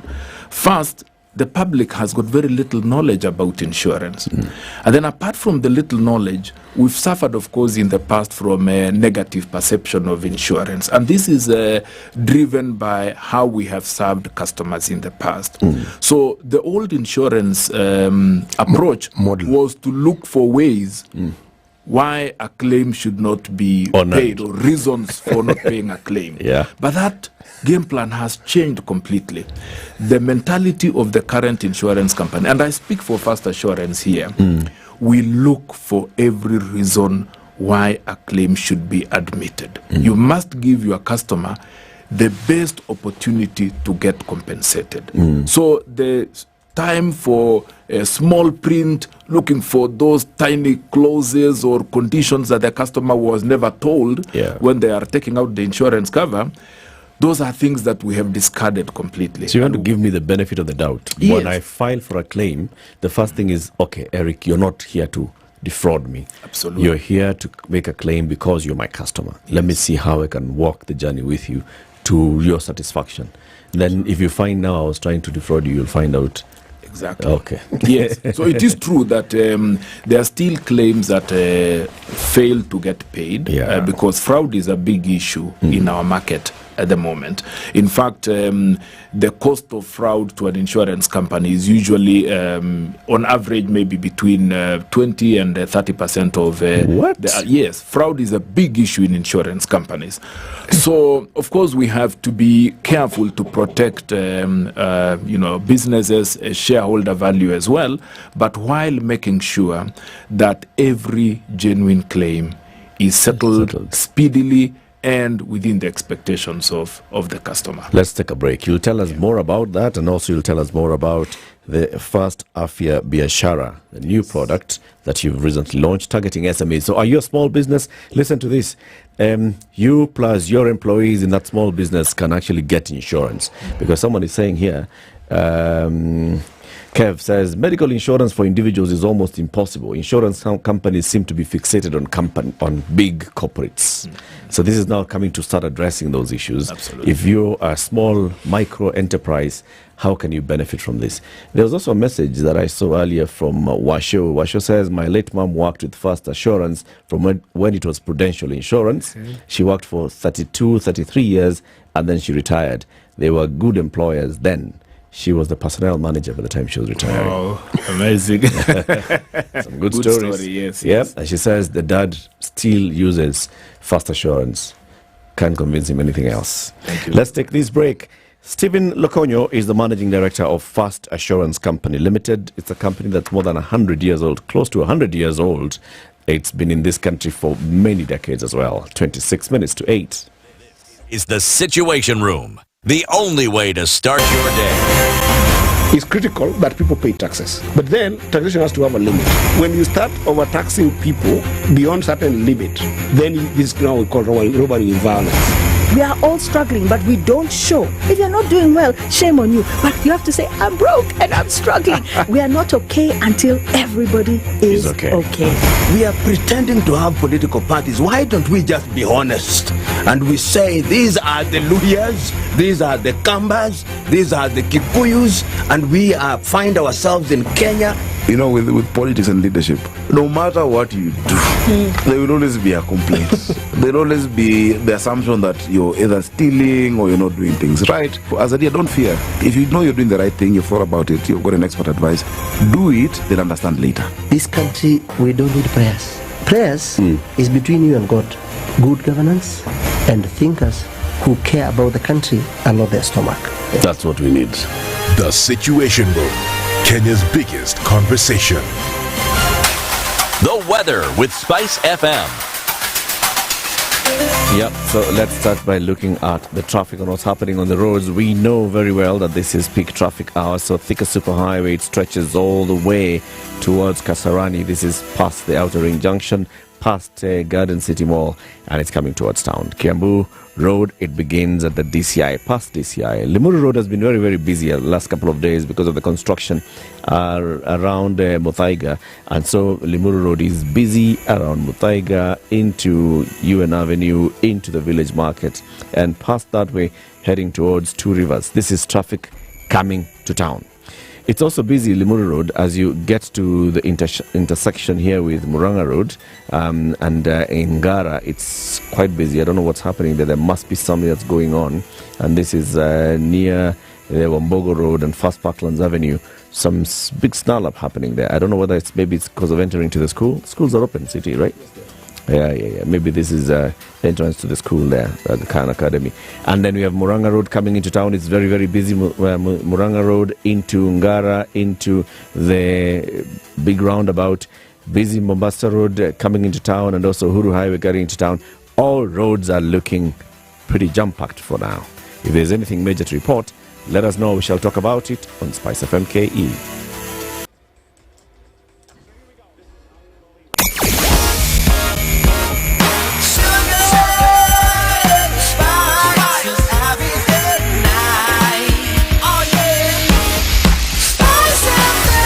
Spice up your life. So mostly cloudy conditions in Nairobi today, currently at 18 degrees. Mombasa is cloudy as well at 26. Malindi is cloudy at 28. Kisumu is sunny at 21. London is cloudy at 12. Nyeri is sunny at 17. Mostly cloudy in Nakuru at 16. Kakamega mostly cloudy at 19. And also Eldoret mostly cloudy at 15. Now, Mogadishu is sunny at 29. Addis Ababa is sunny at 15. Lagos is clear skies at 27. Dar es Salaam is cloudy at 25. Johannesburg is clear skies at 11. 20 in Kampala, and Kinshasa clear skies at 24. Beijing is sunny at 25. New York clear skies at 16. London cloudy at 12. Paris, there is a thunderstorms warning, and it's cloudy right now at 13. Mature, intelligent talk every morning. Spice up yourself.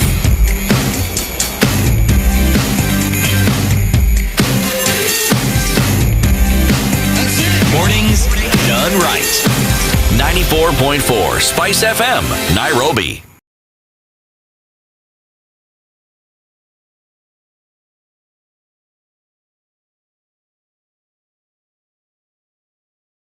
As we continue this conversation with Stephen Lokonyo from First Assurance Company Limited, let me first tell you the story of King Kantai. You know King Kantai City. Why is that so name King familiar? Kantai is a man who has spent 30 years of his life working hard to provide for his family. And then later on in his life, he is conned of all his life savings. It's a story called Untying Kantai. Kantai. Untying Kantai. It's a story on Showmax. If you want to watch this particular series, it's showing on Showmax right now for as low as 500 shillings. Showmax on your mobile device. Showmax.com on your laptop or even your TV. You can then go and download the Showmax app if you've got a smart TV and start watching. Choose the package that you'd like. As low as 500 shillings, going upwards, see what else you can get. So, Stephen, back to the conversation on Fast Assurance.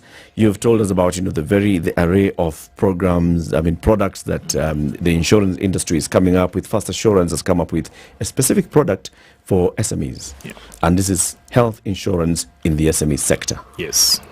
Okay. It's obvious it's big because the SME is huge. But then, how does it work and how is it different from the other insurance products, health insurance products that you have? Thanks, Eric. This product, first, we have given it a name that really speaks to its purpose. It's a Fast Afya Biashara. Obviously, first comes from our corporate name, but really this is a product that is targeted at the small, medium-sized enterprises. It's a medical product. How do you define the small, medium price? Yes, so these are businesses that have employees even as low as 3 employees. Because traditionally, corporate insurance was offered only to large groups. And large groups, because it was easier to price them, they appeared to make more economic sense to insure because they were large groups. But these small businesses also, when you aggregate all of them, it's a huge base of clients. It's a large group. So for a very long time, the SMEs were excluded from, health insurance or products that are actually suited for them. So what then would happen is that because of the smaller number, their premium would largely be higher compared to the large corporate. So premium per person was then pretty high.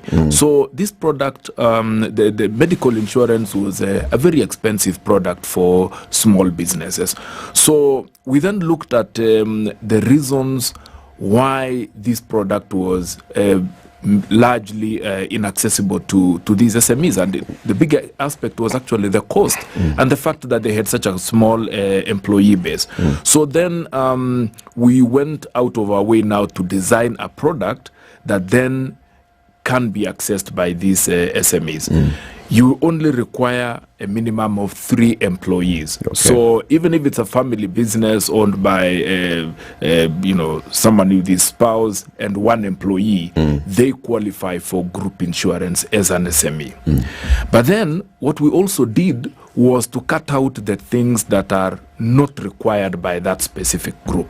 And I'll give you a good example here. So if you have a company that has got 4 employees, young men of between 20 and 30 years, do they require maternity cover? Obviously not. So the things that you don't require, you cut them out. You only buy what really is necessary for that specific group. And if you have a workforce then that is within, let's say, the childbearing age, then maternity cover becomes important. So it is the flexibility of a company structuring its own cover so that you avoid buying the things that you do not need. That way, you manage the cost. You actually reduce the cost. So there's a suite of services and you can just tick the box. I want this, I want maternity, I want dental, I want optical, I want...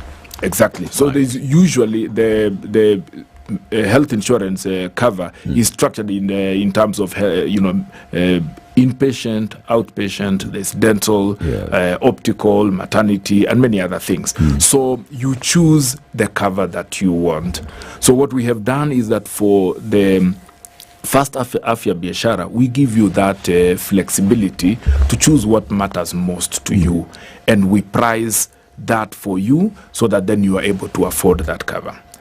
But then what we have also done is to do away with most of the exclusions that would have that would apply to a medical insurance cover.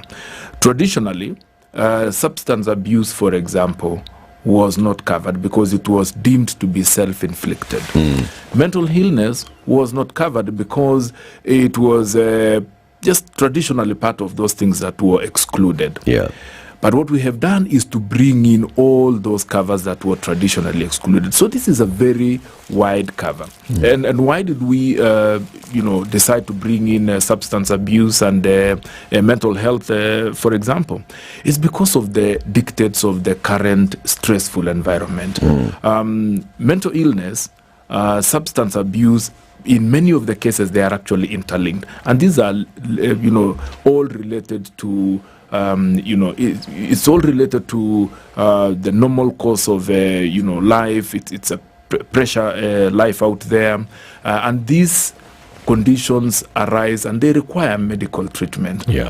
So we can actually pay for someone who needs to go for rehab. That is paid for under the policy, and we walk the journey with the member until they are well again.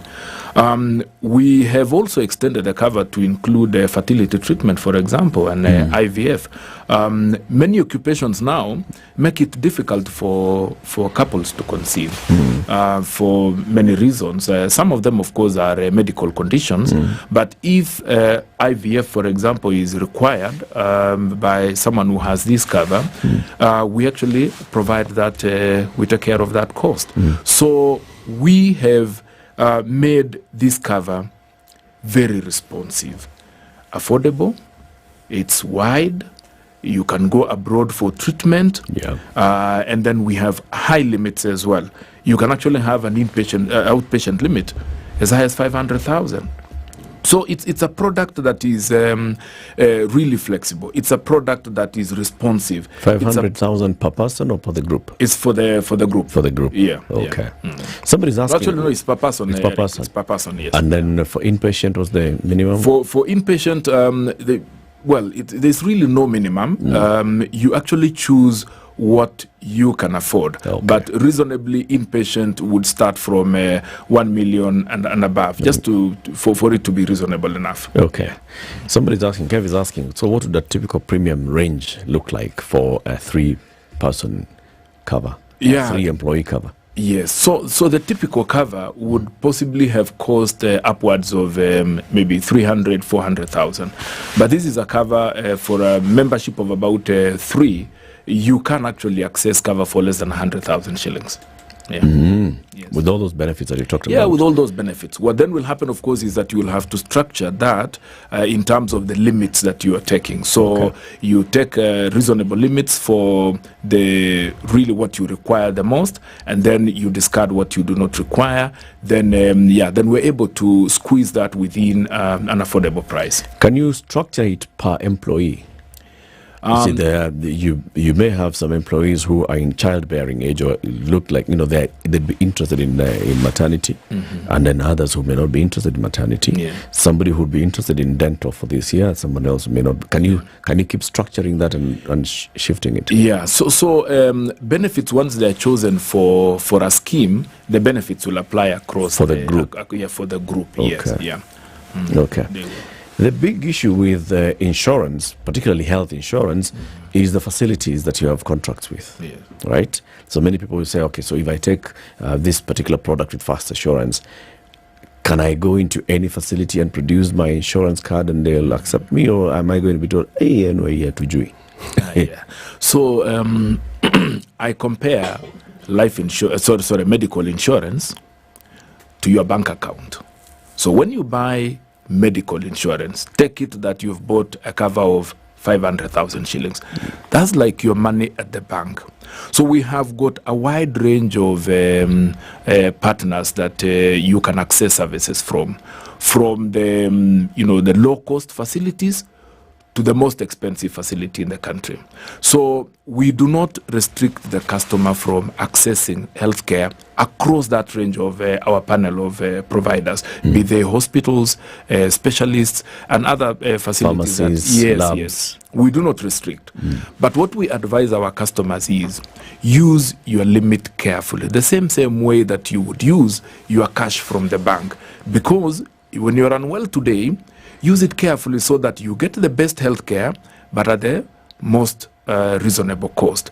So that if you fall sick again tomorrow, you will still have some benefit to go back to hospital. So we have got a diverse range of service providers. You are not restricted. You can go from the cheapest to the most expensive. The best way of prudently using your health insurance would be, in my opinion, having a health checkup. Yes. But then the insurers will come with something they call pre-existing conditions, which immediately reduce what it is that you can access. Yeah. But the problem begins before then. Would First Assurance allow me to actually go to hospital to get myself a thorough medical checkup? I'm not talking about one of these 1-hour checks where they look at my eyes and nose and teeth. No. Spend a night in hospital, if not 2, so that they check everything. Yes. Because it'll cost the insurer much less then if I do not have that condition, and then I later fall ill with that condition, now then the cost really becomes, should we say, burdensome to the insurance company. Exactly. Would First Assurance accept that I, their client or their customer, can actually go for that checkup? Charles, yes. In fact, we actually encourage anyone who is insured with us under First Afya Biashara or our other medical insurance covers. We actually have a facility for you to go for a health checkup at least once a year. So that is very important for us because, as you correctly put it, it is really, when what do they call it? Is it to be forewarned is to be forearmed? Yeah. So you are better off getting to know about some of these things early enough. Early diagnosis for some of the illnesses actually enables a patient to get fully treated. And, for example, cancer, if it is caught at a very early stage, then there is actually a chance of getting fully cured. So we do encourage that. We actually have that cover under our First Afya Biashara and our other medical insurance products that we have.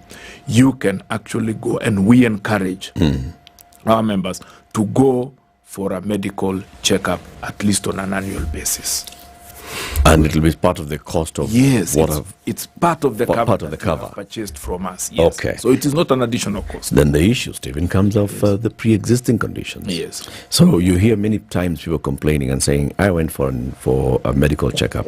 I was diagnosed with this or the other. I was diagnosed with cancer. I was diagnosed, and then I started now going for treatment." Insurer said, "No. Read the fine print, my friend, boss." Yes.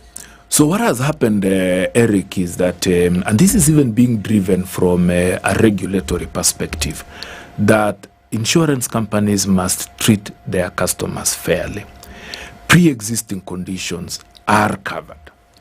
What then becomes a problem for insurance companies is a customer who once then knows that they actually need insurance for a particular ailment, then at that time then comes and takes insurance to take care of what they already know. That is usually because insurance in itself, it's meant to work in good faith, that you are actually bringing to the table a risk that is and incidences arising out of it will be unknown to you. They will be accidental. We call them fortuitous. So there are things that you also do not know about.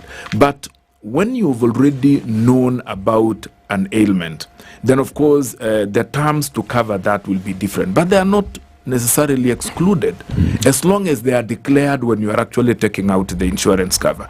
Because remember that costs that are certain at the time that you are taking the cover need to be built into the pricing of what we are selling to you.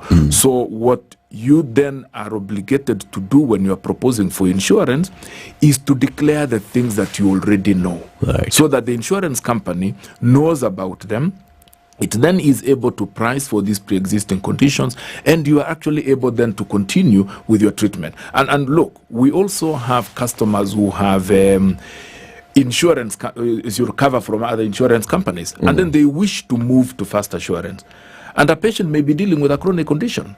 You cannot then tell the customer that because you are already dealing with a chronic condition that you won't cover it. No, it forms part of the cover. So pre-existing conditions, chronic illnesses, all those things, they are covered under these covers. Why is it that for chronic conditions or pre-existing conditions, you only are able to cover up to 10% of whatever cover someone has taken? Why 10%? It's not actually a 10% as such, because all it depends really is on what limit you would want. Because when you do not, let's say price it separately, then the standard would possibly be up to a certain percentage. So in the expectation that, of course, these chronic conditions do arise. So it is capped when you do not, specifically ask for a larger limit. But it is actually not. It is not a hard and fast rule that it has to be at 10% or 20%. You can actually have cover for chronic conditions up to the full, policy limit. You can? Yes, you can. And that is what First Assurance would assure me of? Yes. Okay. Co-pay. Yeah. So some service providers will tell you that this insurance cover the product that you have requires co-pay. What's co-pay and why? Yeah. So co-pay is ways of managing behavior in terms of how you use your medical insurance.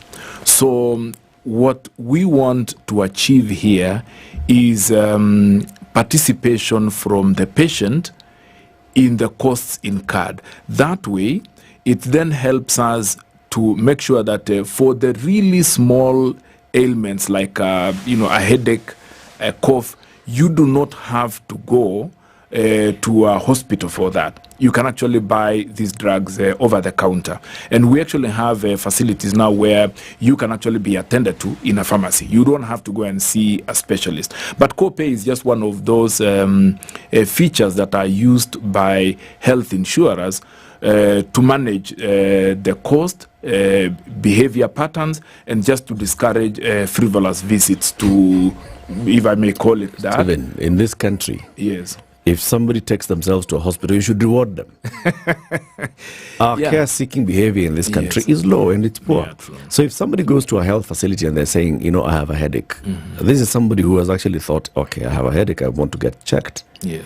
How can you encourage that person to, yes, use their cover, go to that facility, but maybe the facility can advise them, this, if it's a headache, why don't you go here? Or do the basic checks. Yes. Telling them to copay, now that starts telling them you must be taken to hospital. Okay. If you are sick. If you take yourself to hospital, you'll pay. Okay. So Eric, like I said, insurance in itself is not cheap. It's actually quite pricey. So in some of the cases, we actually have scheme sponsors like employers who actually opt to manage the ultimate cost of the entire premium that they pay. So a corporate client can come to us and say, okay, I would like to buy this cover for my employees, but this is how much I would like to pay as premium. So in some of the cases, then a client can actually propose that instead of charging me the premium that you have charged, can I take up part of that cost so that they actually get a premium reduction. So part of it also is a way of managing the cost of the scheme itself. So copay is very useful for that. Okay. Yeah. So somebody who has heard now this morning about this new SME health insurance product, First Afya Biashara, and they'd like to get into it, how do they do that? Yeah, we've got various ways of accessing this cover. First, you can access it from any of our offices. We have agents across the country. We've got offices across some of the main cities. We have an office in Mombasa, Nakuru, Kisumu, Nyeri, and Eldoret. And we've got 2 other offices in Nairobi. But a client doesn't actually need to visit our office. All a client needs to do is just to go to our website or just drop us an email, request for a quotation, give us the details of the employees that they want covered, and we will submit, very quickly a proposal to the customer. So we've got many ways of availing this product to our clients. In fact, we have invested a lot in, infrastructure. You really don't have to take a bus ride or drive to any of our offices. Just drop us an email, give us the details of, the people that you want covered, the limits that you would like, the benefits that you would want, and we'll give you a quote. And somebody will call you back and walk the journey with you. Yes. Stephen, thank you very much for joining us. It's good to hear and learn that the insurance industry is now thinking outside of the box. Yes. Mulikuwa kwa box ya mabati. Ambayo ina kelele. Kelele. Stephen Lokonyo is the managing director at First Assurance Company. He's been here with us telling us about the future of Kenya's insurance sector. It's 8 a.m. news time.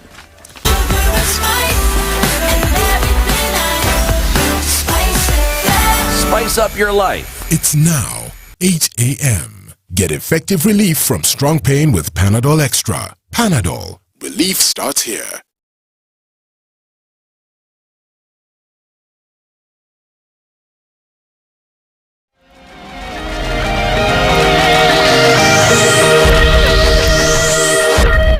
Good morning, this is the News Wire. I'm La Ubaga. Mining CS Salim Vudia has warned miners who are carrying out operations without valid documentation. Speaking in Turkana County, Mvuria said that the government also has a plan to register small-scale miners in organizations as one way to enable them to participate in the activity legally. All illegal mining, not just in Turkana but across the country. If we have illegal investors who are doing mining without following procedure, we will close the mines. We also have artisanal miners who are doing mining at a small scale level, like in Nadwat, and we will enlist those miners into cooperative society. Mvuria has also explained the importance of county governments collaborating with the national government to ensure that the sector generates taxes that will contribute to the country's economy. There was an issue of royalty payment, and I was telling the governor, before we share 20%, it must have been paid by the investor. So we have agreed that we need to close ranks so that we can deal with anybody who is doing illegal mining activities so that we can attract revenue as required. Police have shot and killed a suspect moments after he had stabbed a man in Madare slums, Nairobi. The stabbed man died of bleeding moments later. Witnesses said the suspect had chased the deceased man into a bar in the area and started stabbing him as a mob rushed to his help. The motive of the night drama was not immediately established as both the suspect and victim died. The assailant, who police said was a notorious robber, tried to escape while still armed with a knife as a mob bayed for his blood. And Kenya Power has scheduled power interruption today in select areas across 7 counties. The utility firm said the interruptions will be effected between 9 a.m. and 5 p.m. Counties to be affected include Kajiado, Baringo, Nyandarua, Trans Nzoia, Kisii, Nyeri and Kiambu. And Suba North Member of Parliament Millie Odhiambo has expressed concern over increased cases of hippo attacks and killings in several beaches within Homa Bay County.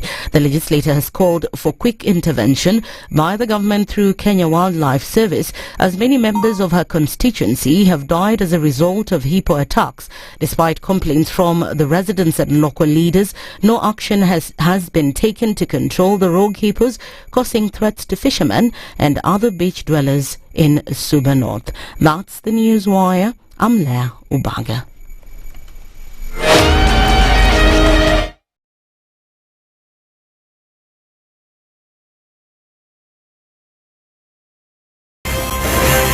If a lion shows you its teeth, it doesn't mean it likes you. It doesn't mean it likes you. It won't start.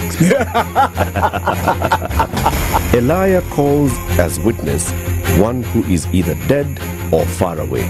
Say it in Benlow, Ninter, Yeninter, you Markati Kadikta. You know this character called liar. He has disturbed people.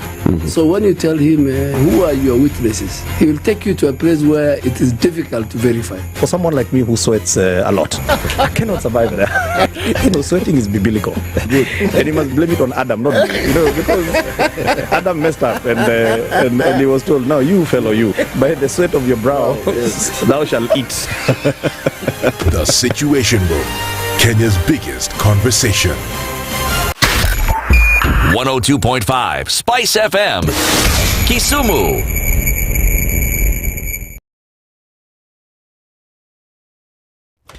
Peak traffic time right now. There's something happening on Muranga Road at the Globe Cinema roundabout. It's really, really busy, and this is at the junction of Globe Cinema. As you get into town, as you get into Slip Road, that's a Globe flyover as well, is also very, very busy into town. Tomboya Street is busy. The roads within the CBD today, Accra Road, very busy, I'm telling you. And then now the major roads, the highways as you come into town. Wangari Maathai Road is really, really busy. We had talked about something happening on Limuru Road at this intersection with Wangari Maathai Road around the Wambogo First Parklands. So it stretches all the way into the interchange at Museum Hill, the interchange heading into town, and also the interchange heading out into Westlands. Uhuru Highway into town, busy from both sides. Nyayo Stadium roundabout, very busy. And also Jogoo Road at City Mocho roundabout, at City Stadium roundabout, and Landis Road at Nyamakema, also busy. It's that time of the morning. It's busy. Just be patient. You'll get there.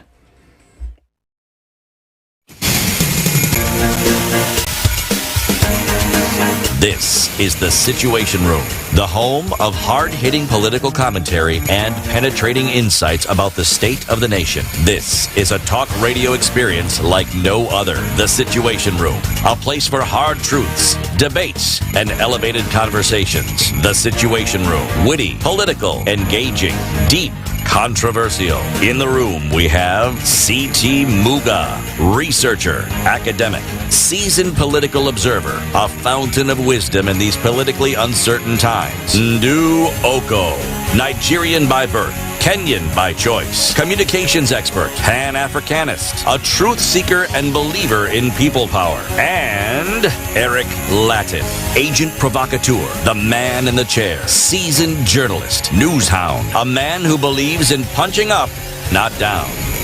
This is the Situation Room, the only way to start your day. It is 6 minutes after 8. How are you doing? Welcome to the third of Kenya's biggest conversation. It's a Situation Room where we discuss very many things. Today, until the end of June, we shall be discussing matters budgets. We're calling it Finance Bill Tuesdays. And Finance Bill Tuesdays will be looking at finance bill proposals from the various sectors, getting the feedback and reaction from the various sectors, and also hearing from the National Treasury. We hope that the National Treasury will be able to come and tell us more about it. And also we hope as well that the members of the National Assembly Finance and Planning Committee will come and tell us what kind of feedback they're getting from the public and what the deliberations of the committee are likely to be.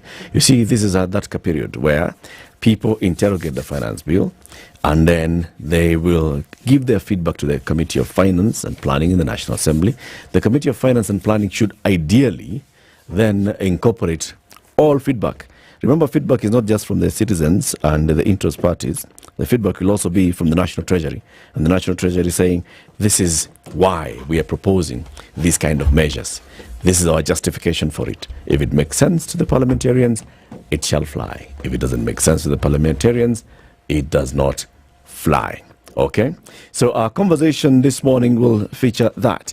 Showmax is telling you for 500 shillings, City, you can get Showmax on your mobile device. Yes, you can actually. You can watch movies, you can watch documentaries. If you love sports, you can watch sports. Yeah. If like Eric, you like watching football and very specific football that involves Arsenal, you can also watch it. Yes. Yes. If you like motor shows, let's put it this way. Whatever it is that you like to watch, you can watch it. You can watch for just 500 Kenya shillings. Like you can also watch Untying Kantai. Yes, you can. This is about King Kantai, a man who has spent 30 years of his life working hard to provide for his family, only to be conned. Jesus. Of all his life's savings. Can you imagine? Yes. Anyway, that would be an interesting drama to watch. Yes, it will. It's available on Showmax. Showmax.com. You'll tell us about E-Teams, but before you tell us about E-Teams, let's talk about tea, because after that, we're going to introduce our guest who does not sell tea. No, he doesn't sell tea, but he sells a beverage. He sells a beverage. Yes. Kitu ya kuteremsha. Yes. Okay. So, you know about Assist Tea. We've been talking about the Assist Premium Tea, purely natural tea manufactured by the Kiptagich Tea Estates and is registered as a private company established in 1978 as a tea estate. The tea estate is set within 2,300 acres and it has been provided with tea bushes on approximately 1,200 acres, the balance being conserved natural ecosystems. Kiptagich Tea Estate is saying, buy Assist Premium Tea. It's the, we've tried it, right? Assist Premium. Yes, we have. Beautiful Better tea. still, we are going to give our guests an opportunity to try it. Yes. He can then give us feedback later. Kabisa. We are going to give him. And in case he imagines that I'm actually simply spinning a yarn, But yes, Eric Kennedy is the Group Corporate Relations Director at East Africa Breweries Limited. Eric, karibu sana. Asante. Kunywa chai. Today is World Tea Day. Oh, okay. Nice. Is there World Beer Day? I was going to ask that question. We had the World Whiskey Day on Saturday. Right. Now you tell us after the fact. Yeah, you didn't invite me earlier. Okay. As guys, for World Tea Day, we've given you tea. Yes. Now, to say make it to again. We leave it you to leave it at that. So, Eric, karibu sana. Asante. You're here so that we talk about the finance bill. I'm sure you've interrogated it, you've looked at it as a player in the alcoholic beverages sector. We want to hear your feedback on it and what your thoughts are. But KRA and ETIMS are one and the same thing. Yeah, very much so. Very much so. It's like your arm and your leg. They're part of the same ecosystem. Yes, they both move. You even think they do say different things, but they actually don't. They work in concert. Yes. So for if you dial *222#, you will get into the eCitizen platform. Yes, you will. And then find a suite of services. Yes. And suite number 4 is KRA. KRA. You click on suite number 4. You click on suite number 4. And then you are told to fill in certain details. And those details, key of those details, will be the PIN number of the entity you wish to invoice. Right. Yes. The impediment here may be you do not know what the PIN number is. So once you get the PIN number and you key it in, that's it. That's it. You're done. You're compliant. It's a requirement that's just coming in. Eric, I'm sure as EABL, because you deal with very, very many suppliers, you're all requiring all of them to now supply you with ETIMS invoices. Yes. Are they complying? They are complying. We had a big challenge with the farmers because, as you understand, farmers don't understand why this is required. But I must say, we've done a lot of sensitization to them. Just explain to them what that means and why we need it, because for us to be able to recover some of the VAT, we need to have that. And we are making some very good progress, and over 95% of the farmers are now compliant. Oh, very good. See? Simple. It means that EABL have a team that knows how to communicate information clearly and effectively. Yes, because it's the same for information. Like what we've just told you, does it not make sense? It makes sense. Precisely, which means they make even better sense, because by the time you have 95% compliance, that's huge. Yes. Many suppliers. Why don't you welcome him with the day's proverb? Yes, our proverbs for the whole of this week come from the Republic of Liberia. Liberia has very many interesting features, unique features. The first country on this continent to get independence. 26th July, can you guess when? I heard you earlier say. Yes, I want to hear if you heard me correctly. 1876. You, my man, are good. You just missed it by around 20 years. That was close. Once you get 18, you're okay. You're on the right path. You're fine. It's 1847. But if I move away from that, this is a country that is rich in diamonds, it's rich in timber, iron ore. And up to 1979, it was doing swimmingly, splendidly. It was one of those countries on this continent and that you looked at and realized, yes, this is a country that is on the go. Come 1980, coup attempt. A person called Samuel Doe, the late Samuel Doe comes in, and everything goes topsy-turvy. They're still trying to recover.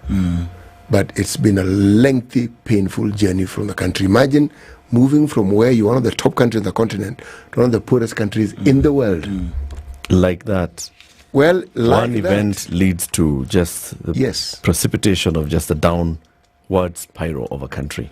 What made it even worse for them, by the time they're getting back on their feet and they had elections, there were many factions that had militia and who fought Samuel Doe. So the person who ended up being the president, Charles Taylor, happened to be the one with the biggest militia. Now he took them on another downward spiral. Disaster upon disaster. Now the proverb. During a heavy downpour, your bucket did not get filled. Do you expect the dew to fill it? Since you heard me mention the other thing, I'm sure you heard me mention the proverb. The only thing we didn't hear is your interpretation. I think, from my interpretation, I think you can only collect a lot of water through in rain, because the dew is quite small, and for you to fill a bucket with dew, it's a lot of work. And then the dew, within a few hours, it's gone. So I think it just concentrate on doing what you can with the maximum impact. And maybe that even speaks to our conversation today about tax.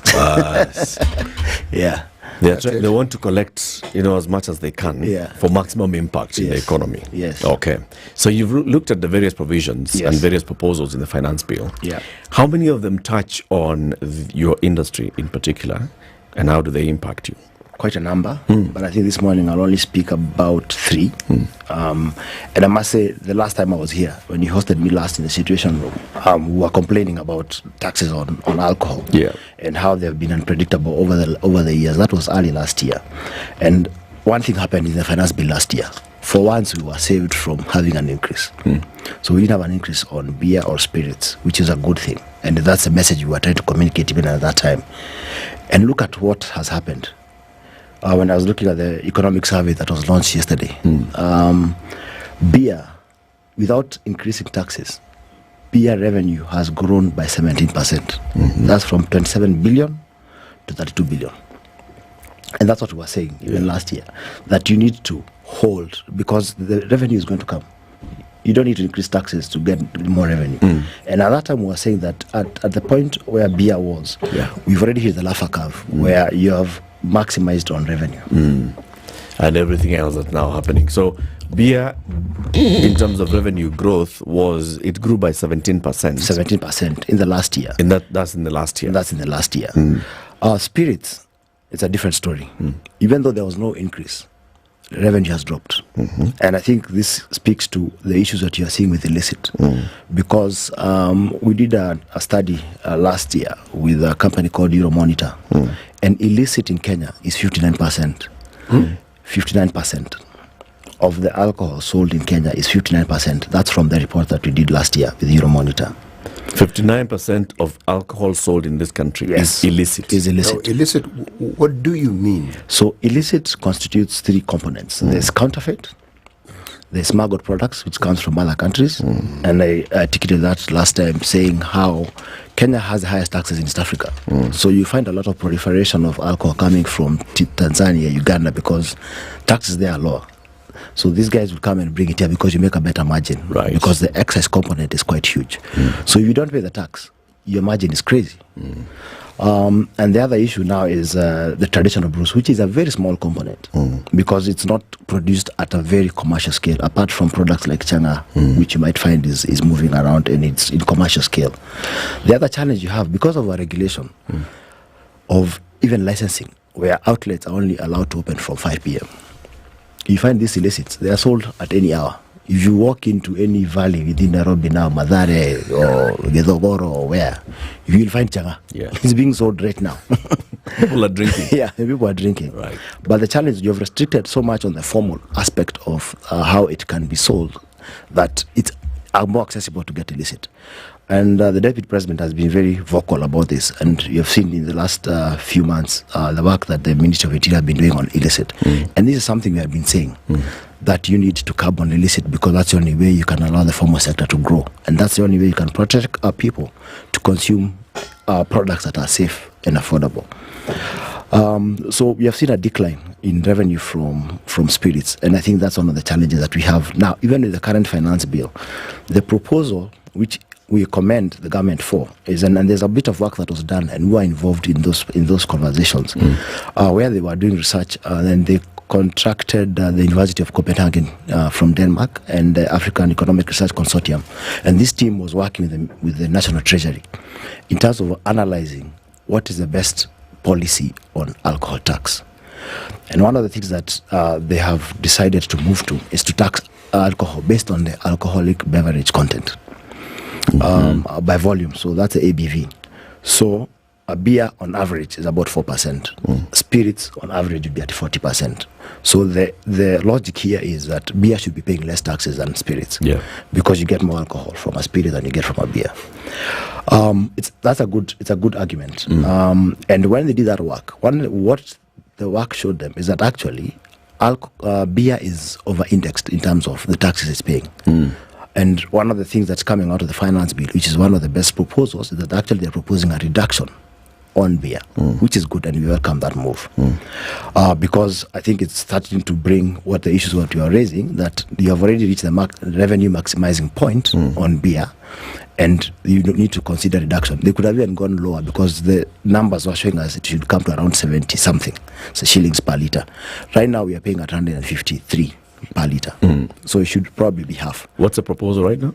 The proposal now is to reduce it to 22 shillings per centiliter, which is, for us, it's a reduction of about, I need to get the numbers on that, but it's going to be a reduction on beer, but on spirits they're proposing to increase by almost 70%.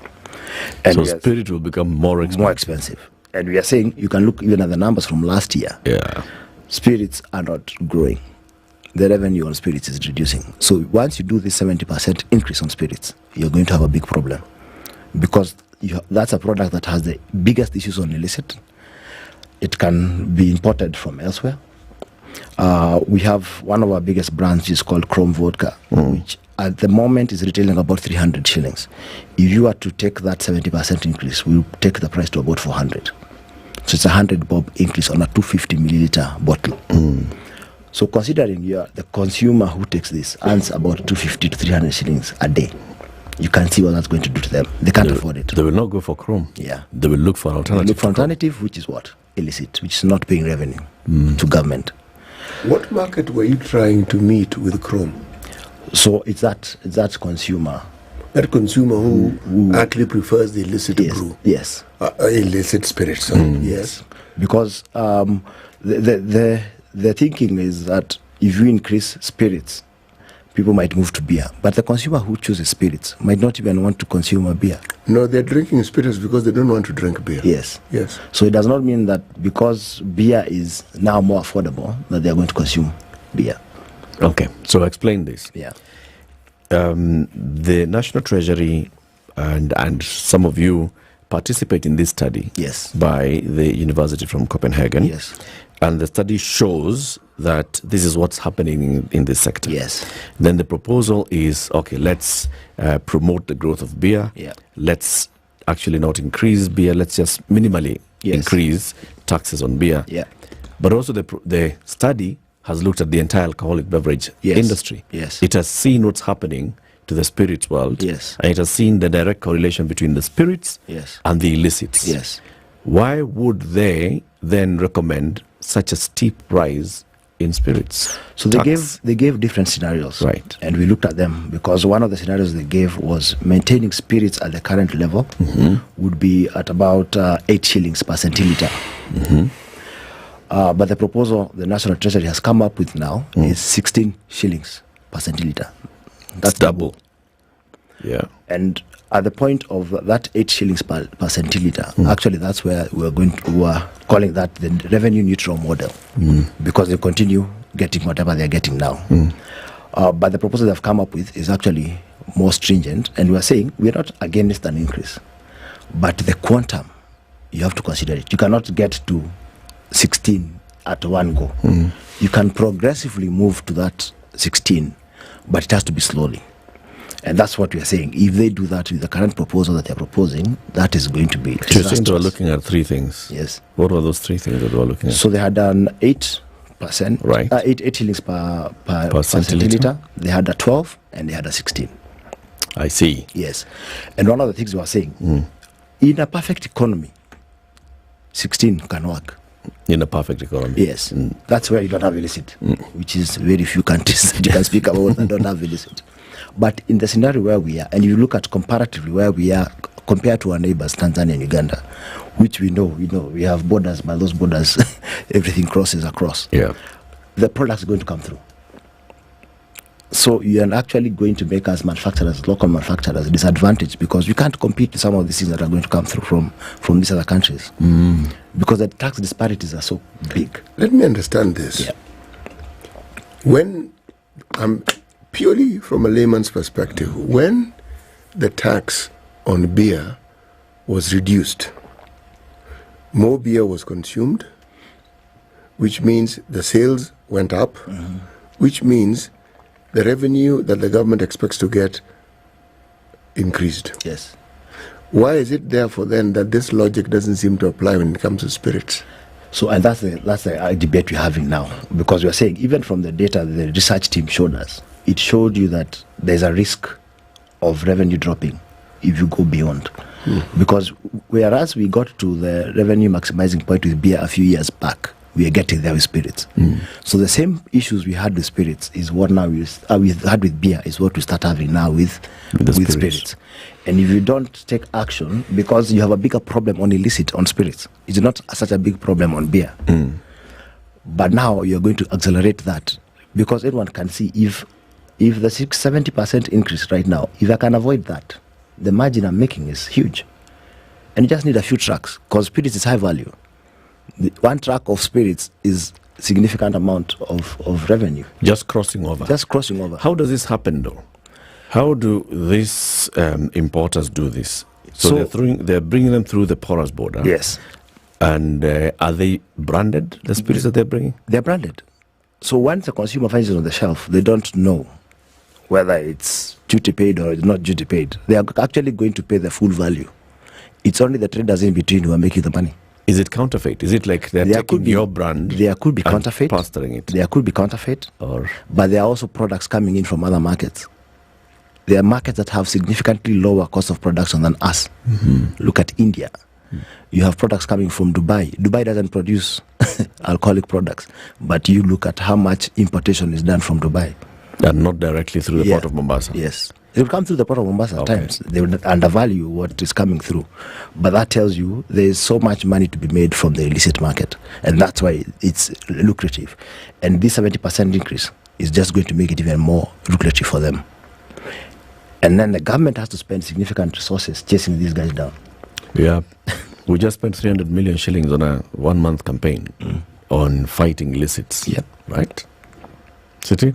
You know what I find interesting is, because I'm thinking about this, when you increase your taxes, you're just one stop away from banning it altogether. And in so doing, what you've actually done is you've expanded the illicit trade in this particular product. Yeah. Because there are those who want to consume it. It's something people want to consume. And if you put it outside their reach, then they will look for alternatives. Yeah. And in the pursuit of alternatives, you've created a completely different avenue of business which you do not tax. You do not tax, yeah. Yes. And so you actually end up losing money from it. Why I've chosen this line of thinking is this. It seems to me that that logic will not only apply to alcoholic beverages, it'll apply to tax in general. If people feel comfortable with paying taxes, or the economy grows and there are more avenues to tax, then you raise more revenue. If that shrinks and you tax the very same product that the individuals in the country have more, then you are likely to face a situation where they are going to start avoiding paying you those taxes. They'll find ways of avoiding that particular taxation. And this is logic that has actually been seen. Yes. By those who are making this. Yes, it's prevailed. It's not. It's not new. No, it is not. It is not. It's something that has been time. It's tested over and has been proven to work. Maybe there's something. Maybe there's some logic. Let's try and explore the logic that could be here. We're taking a break shortly. Eric Kennedy is the Group Corporate Relations Director at EABL. The finance bill is out. EABL has looked at it and they have a couple of issues. There are some good things, like he said, and there are some bad things. And those bad things may outweigh the good things in the long run. As we take this break, please explain, what is ABV? It's alcohol by volume. Alcohol by volume? Yep. Okay. And when you see on the bottles VV and those other things, what are they? It depends on the product. On the product and and the category of the product. So beer generally would be around 4 to 5% ABV. Okay. And spirits would be 40%. Majority of the spirits in Kenya are 40%, but there are some that are lower and some are higher. Yeah. 40% alcohol per volume. Well, you just look at it, you get high. It's 8:30. Kenya's biggest conversation takes this break. We'll be back shortly. Good morning. This is the Situation Room, the only way to start your day. If we just gloss over issues and hope that time heals, then we might find that in generations to come, we might be back at the same situation. And the whole thing is born of stolen elections. Spice. When it comes to the decisions you make, you must be independent. There's no way you can allow one institution to dictate to you how you're going to conduct your operations, how you're going to decide cases. It's a no. When you weaken the institution to the point where they cannot take action, then you realize that politicians have to come up and now start dealing with the issues. That conversation has to die. Our politicians do not like the hard stuff. We must insist on the path of doing things right, whether popular or unpopular. Money changes hands. That is a fact. If you have political goodwill at the highest top, like in Rwanda, then corruption will be an issue of the past. If you don't have political goodwill at the top, we will pass laws, we will amend laws, we will continue passing laws and re-amending laws, and nothing will happen. This is the Situation Room, the only way to start your day. The weather with SpiceFM. All right, so it's starting to warm up in Nairobi right now. Excuse me, mostly cloudy at 18. Mombasa, cloudy at 26. Malindi, mostly cloudy at 28. Kampala, no, before we go to Kampala, let's deal with the country first. Sunny in Nyeri at 19. Sunny in Nakuru at 18. Sunny in Kakamega at 19. Sunny in Eldoret at 16. In Kisumu, sunny as well at 23. Dar es Salaam, sunny at 26. Addis Ababa, sunny at 18. Mogadishu, sunny at 29. Johannesburg, sunny at 12. Kinshasa, sunny at 24. Kampala, mostly cloudy day today at 22. And then when you go to Beijing, it's a sunny day at 26. In New York, it's clear skies at 16. London, cloudy at 12. And Paris, cloudy at 13. Intelligent talk every morning. Unright 94.4 Spice FM, Nairobi. Oh my, look at that. It's all red on the screen. This is North Airport Road, very busy as you approach Outer Ring Interchange. Mombasa Road is busy at City Stadium, not at City Stadium, but Nyayo Stadium roundabout, and also at Bunyala roundabout. It's getting busy. It's also busy on from all the way from Pan-Afric heading in towards town past the Serena Hotel. Quite busy on Moi Avenue, on Kenyatta Avenue rather. Kenyatta Avenue is also busy at Nyayo House roundabout, getting into town. It's busy on University Way coming into town. That's the roundabout at University Way. It's busy on Wangari Maathai Avenue. It stretches all the way into the Museum Hill Interchange as you head towards Westlands and as you're coming towards town. Very busy. Busy as well on Muranga Road into Ngara, into the Globe Cinema roundabout. Busy on Ring Road Ngara. Busy on Thika Superhighway and Kiambu Road.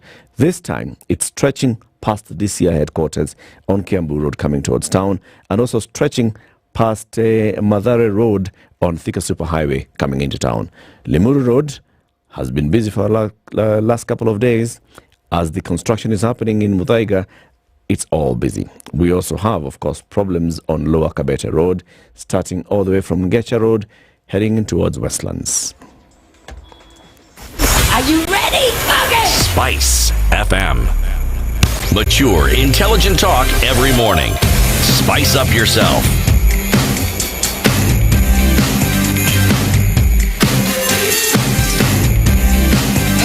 Mornings done right. 94.4 Spice FM, Nairobi. Our conversation continues with Eric Kennedy, who is the Group Corporate Relations Director at EABL. Some good things, some bad things in the finance bill. Good thing is that there's the proposal just to minimally increase tax on beer. Bad thing is there's a proposal to drastically increase tax on spirits. All right. Any other good thing or bad thing? Yeah, I think another good thing is that there's a proposal to introduce a tax remission on a spirit brand or a spirit product. What does that mean? We have a tax remission on a product called Senator at the moment, which is made from Senator keg, which is made from locally sourced grains, which is specifically sorghum and millet.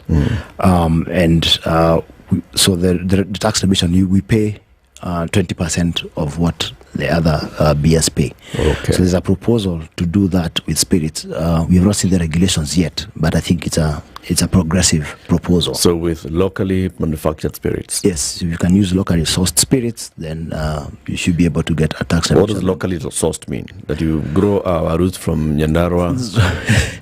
That could be an option if you can get the spirit from that. But currently the main source of spirit in Kenya is from sugar. Okay. Yeah, so the biggest producer being ACFC, but we get it from molasses. So that would be progressive because, again, it integrates the value chain downwards in terms of reaching to the farmer. Right. So, yeah, and like I was explaining earlier, we have seen the growth in the revenue for beer, which is over-indexing even the GDP growth, because GDP was reported at 5.6%. Yeah. So when you have revenue growing by 17%, that's the kind of gearing you want to see. The other challenge, and maybe this is the biggest issue actually with the finance bill, is a proposal and contained on Section 39 of the finance bill to delete Section 14 of the Excise Duty Act. The Excise Duty Act Section 14 provides a mechanism under which we are able to claim back any excise paid on any raw materials. So we currently pay excise on ethanol, glass, concentrates, and sugar. And at the point of paying the excise of the final product, the finished good, we are able to claim back what we used, what we paid from the raw material. Okay. By deleting this clause, it means that we have to pass on the cost of the excise that we paid on the raw material to the consumer. Okay. The challenge with that is that, for example, with ethanol, because now ethanol is also moving to an ABV calculation, ethanol comes at 96%. And the raw material, because now that's what you have to blend, dilute to lower it to about 40. Okay. So that means you are currently paying at 356 shillings per litre at the moment. With this proposal to delete, and this 356 you're able to claim it back fully once you produce the finished product. With the new proposal, it's going to move to 1600, and you can't claim the 1600. So the customer has to? Yeah, we have to pass it on to the consumer because there is no mechanism. Give us an example with the product. So I'll use Chrome again, which I talked about earlier. With a Chrome product, if we take in the excise I talked about, the one to increase by 70%, it moves to 400. Right. If we include now that you can't claim back the input costs of the we paid on the excise, it moves to 770 for the 250 milliliter bottle. From 300 to 770? Because remember, the excise component has moved from 356 per liter to 1600. What? Yes.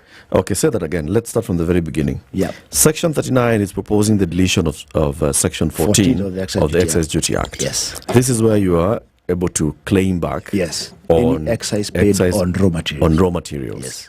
If we remove that, it means that now, for example, with Chrome, and what are the raw materials in Chrome?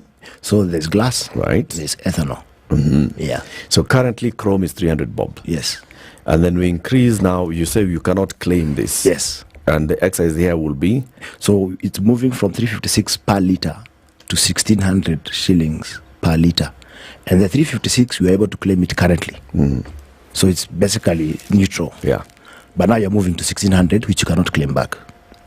So the cost of Chrome right now, without even talking about any other, is moving from Yeah. From without even the 70% increase, it will move to 770. It's huge. And what this means, and I'll give you an example now, because it will affect us local manufacturers, because we are the ones who have to pay. If I import the product, there is no input cost, and the country that's coming from, they don't pay, because they also claim back. We have a product in Uganda. I'm sure you know it. Uganda Waraji. Yes. It is one of produced by a sister company in Uganda. It's a 300. If I import 300 Kenya shillings. 300 Kenya shillings. Yes. If I import Waraji, that's how much I'll be selling it at. You bring Waraji from 300, you sell it at 300. Yeah. Because you're not claiming. I'm not claiming anything, because in Uganda they are not being charged any excise on the raw material. Okay. So we're actually going to affect local manufacturing, because it will be easier for us to all import and not produce locally, because your cost of production are so high and prohibitive to get your selling price that is going to be competitive in the market. We have a product called Black and White, which is Scotch from Scotland. Yep. The Scotch Black and White, the 250 ml, I will be able to sell it at 570. So it's 200 bob cheaper. It has come all the way from Scotland. So you're basically incentivizing importation. So you'll now choose, instead of dealing with chrome here, just bring your Black and White. Just import the products from outside, and that means that our plant here becomes redundant. You've answered the question before I've asked it. Okay. I was going to ask it. Yes, the long term, this clearly is not even going to be long term. The effects on our local industries seem to be more on the catastrophic side. Yes. So essentially, we are looking at probably shutting down certain industries simply because it is not worth the bother doing that particular business. Okay, again, Eric, what's the justification for this from the National Treasury? We have no idea. This was never on the table. It was never discussed, so we don't know what they're trying to achieve. So there was never any chatter ahead of this publication? No, until we saw the bill, there was no conversation about this. Can I ask this question? When you talk about volume, say for instance of chrome that is consumed, say in a month, how many liters are ordinarily consumed? I don't have exact numbers, but I can tell you roughly is good enough. So I'll give you 95% of the products, spirit products sold in Kenya are in that category. 95%. Yes. So, and this 95%, what is the sort of revenue that is realized from this 95%? I don't have the exact numbers with me. No, you don't need the exact numbers. But I can tell you, for example, as EABL, out of the 51 billion paid to KRA last year, about 87% was us. And about 30% of that volume is on spirit. I see. Yeah. All right. So essentially what we are saying, therefore, is that if we then take this discussion to its logical conclusion, those who will benefit seem to be those who will be importing if this thing goes through. Yes. And they certainly will be making the money that EABL would be making. Yes. But then the industry in Kenya or in EABL that made this will suffer setback that may lead to its closure. Yes. So there'll be loss of employment again, taxes from that employment gone. Local producers who provide the raw material for these products will also... anyone who's producing glass, the ethanol, will also go out of business because we will not be buying. So that value chain will get not disrupted, it will get decimated. Yes. And less revenue for the government. Yes. Yes, and less revenue for the government. So why, I think you've got where I'm going. So why take this step when the government clearly is not going to benefit from this? That's not clear for us. Okay. You engage with this the people at the National Treasury. Yep. I mean, they understand the thing. They look at the numbers. They look at all this justification. They don't just wake up and do ongezai, or at least that's what we hope. Yes. Right. But from engaging with them, can you confidently say that this is not how they operate? They don't just operate on whims. Yes. They usually use some reasoning behind something. Yeah, for this one, it's not clear what the reasoning is, and it's never come up as a conversation, so we don't understand. But maybe they don't understand the impact, and that's why when we were sending our submissions now to the Finance Committee in Parliament, those are some of the things that we're going to articulate. Okay. Because we are saying this is actually going against the government policy, because you're going to lose jobs, you're going to encourage more importation, which obviously even affects our balance of payments. So I think it's something that we really have to look ensure at. Eric, that they understand. You are influencers as EABL. One of the, I would hope so. One of the largest taxpayers in Yes, the country. You're an influencer, and that's why KRA would like to have you on the table. That's why the National Treasury would like to have you at the table. Is it possible, and this is just now throwing this out there speculative completely, is it possible that you're not the only influencers? That there are other influencers who can, come in and influence for their own benefit? Not only influence, disrupt. And completely disrupt for their own benefit. Because who stands to benefit from every step? There has to be clear beneficiaries. So there's a government that is receiving more revenue, but then there are those who play in that sector who will be making business. We can see government may not really realize its revenue, okay, clearly. But then those in the sector will have business. Influencers on the other side. I wouldn't know who that is. So perhaps I could ask a different comment. Perhaps I could ask a different question. Apart from those who are involved in what we refer to as the illicit trade in some of these products, do we have industries within this country that actually compete with the ABL?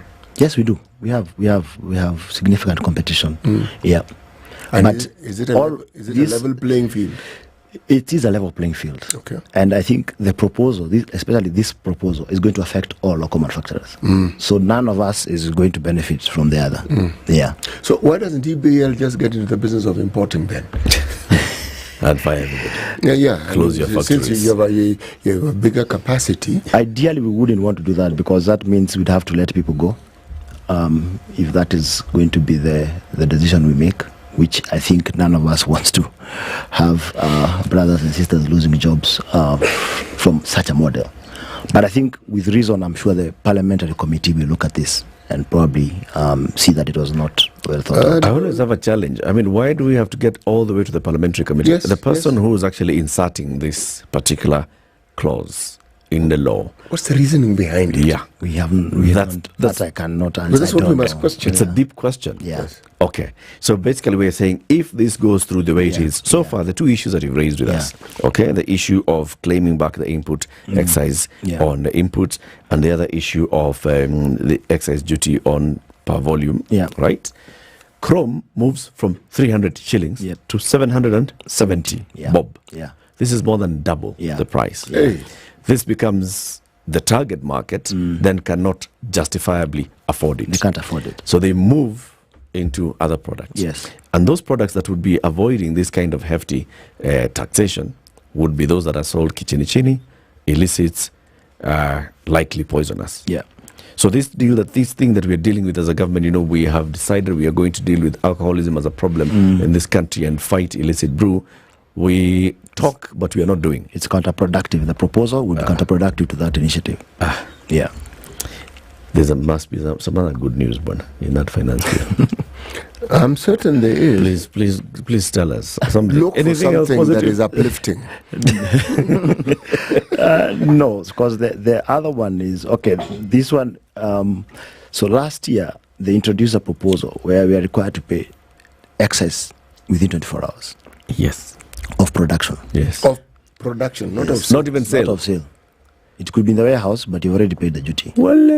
Which tells I got it the other way around. Yes, the same people who use that logic that we were just referring to a minute ago seem to be the same people. So why? What is the logic behind this? So the logic at the time, from what was said, was that tax evasion is happening because you are holding on to stock to the revenue.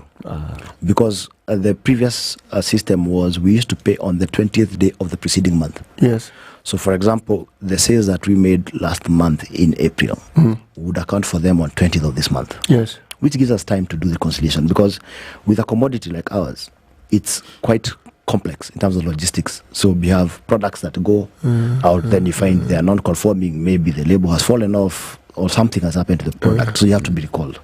So what happens is that you have to reconcile with, and KRA has to get involved and say, we sent X, but then Y came back, so we have to do the difference between X and Y, and that's what we are going to pay for one tax. Now with this 24-hour payment, we are paying for products that are not even left. Yeah. So you pay within 24 hours, which you've not received the revenue, because we have credit terms with our distributors. Some of these products are high value and expensive. The distributor cannot even afford to buy a truck of King George, for example. So you have to have an arrangement where he pays you within 45 days. Who is King George? King George is one of our premium whiskies. So, John Walker King George. So, what happens is, because of those arrangements, the distributors, we don't collect immediately. Right. Because you have to allow, because the working capital required is quite significant. So, you have to allow them some credit terms where they pay us within a certain number of days, depending on the product. For beer, it's a shorter period, for spirits, it's higher. So, now you're having to pay within 24 hours. So what we are having to do is we have to borrow money from commercial banks to pay the tax component, because you will not receive the money. So your exposure keeps increasing. Yes, so your working capital and is your working capital is just depleted. Yes, it is depleted. So your working capital is depleted.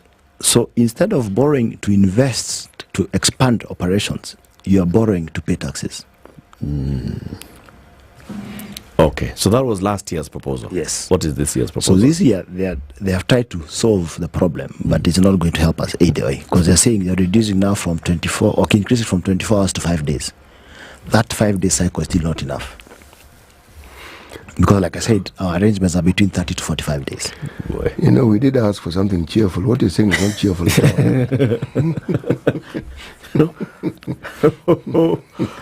So the justification, even initially, was that, you know, we, as long as you've produced it, pay tax. So we remove this whole issue of manenos, we don't know so how they much tried is out there. They started this with the betting. Right. And betting is because you put a stake and immediately the revenue comes through. So that works.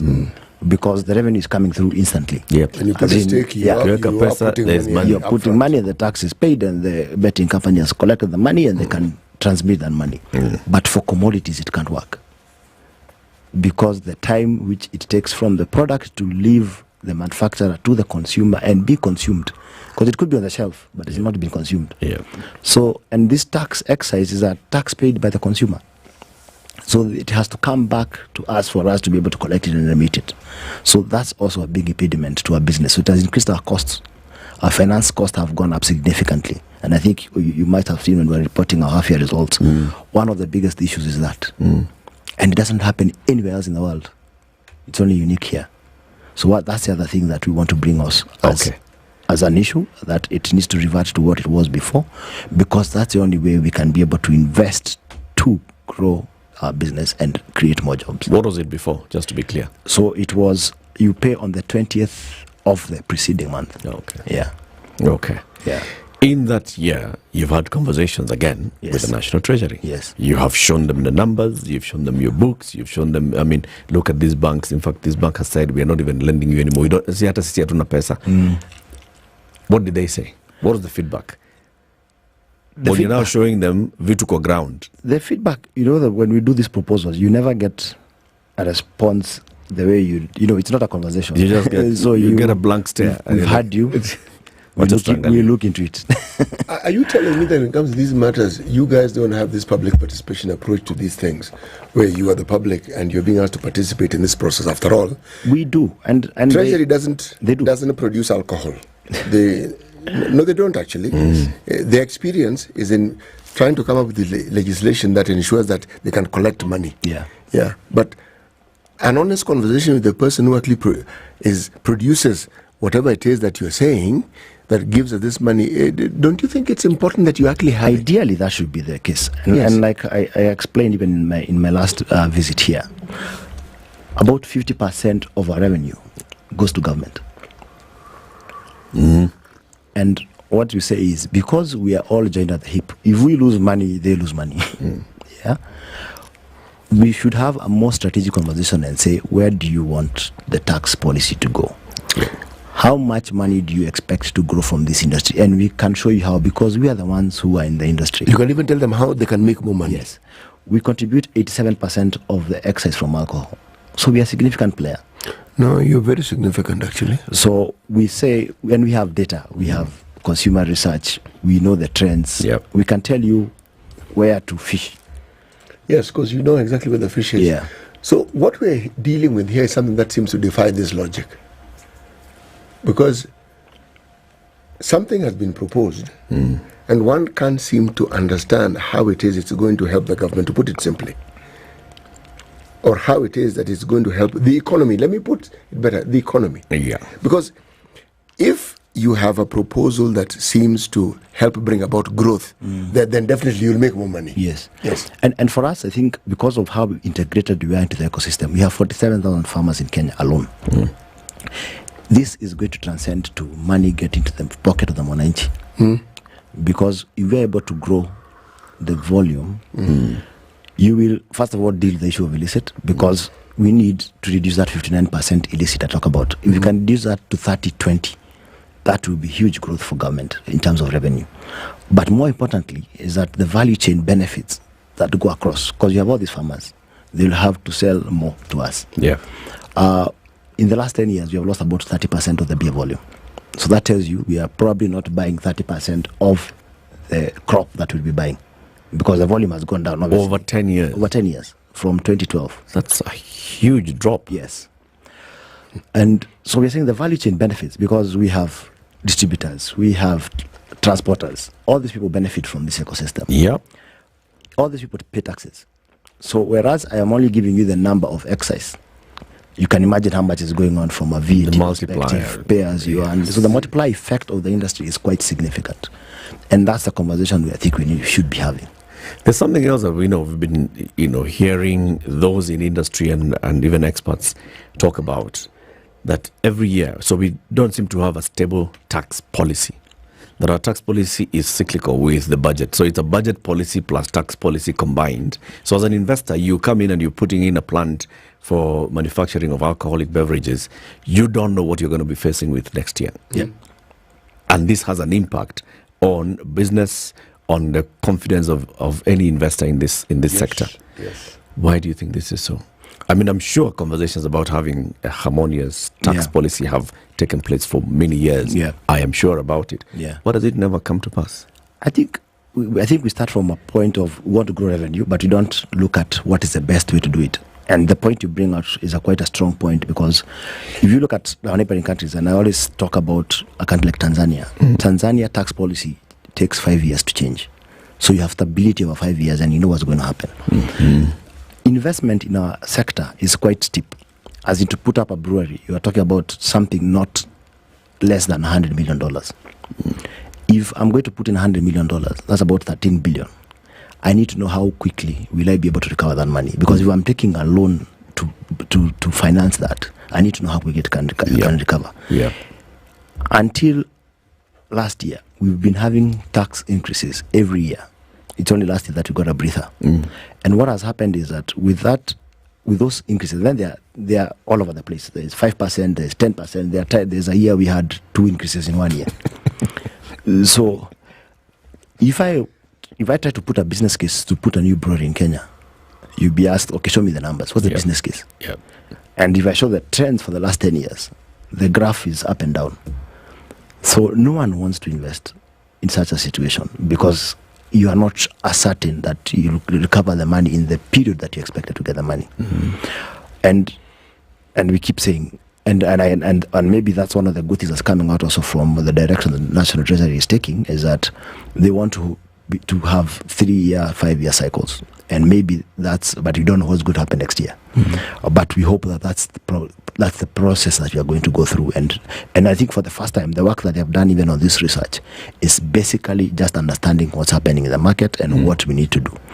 And there's a lot of work also about harmonization within East Africa. So we are still higher than the other East African countries by far. So, and we hope that if we don't take the decision we are trying to take this year of increasing the 70% of spirits, because that will also put us further out from where the other countries are. Uganda, we are paying about 3 times what Uganda pays, and about twice what Tanzania pays. And if you look at the numbers in Tanzania, excise has been growing year on year without those increases. And in terms of collections. In terms of collection. And they'll come after 5 years, that's when they change the rate. But it's been stable for a long time. And you can see, predictable. And then they also don't have the same challenge of illicit like we do. You don't hear people dying in Tanzania, of course, consuming illicit. And it's a huge country. They have 6 breweries in Tanzania. Eric, always a pleasure having you here.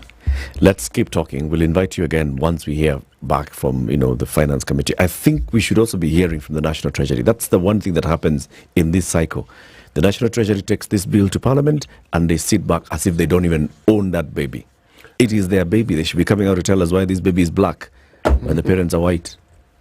Keep it here for more conversations. Eric Kennedy is the Group Corporate Relations Director at EABL. He's been our guest. We continue with the Finance Tuesday conversation, this time looking at the hustler economy in the next hour, 9 a.m. Spice up your life. It's now 9 a.m. Get effective relief from strong pain with Panadol Extra. Panadol. Relief starts here.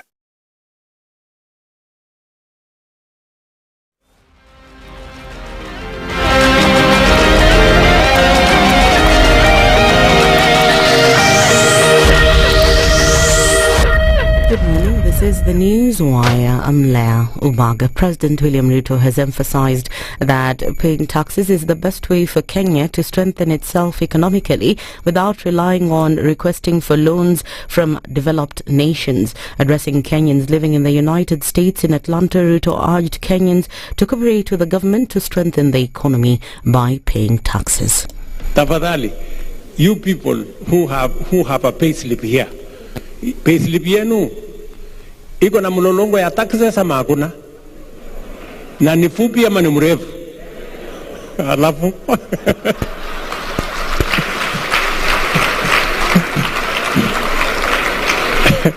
si mlolongo ya taxes ni mrefu hapa. That is how you build a country, my friends. You don't build a country because of debts.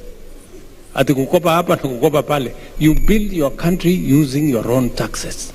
So, munite zakayo, munite nini, lakini tulipe tax tujenge Kenya. Likewise, the president has assured Kenyans that they'll not have to pay taxes in the country if they pay in the United States. I know sometimes you ask about taxation back at home. I want to assure you that the law in Kenya today gives you a tax rebate. If you are paying taxes in America, those taxes you pay here, we will not require you to pay at home. You will,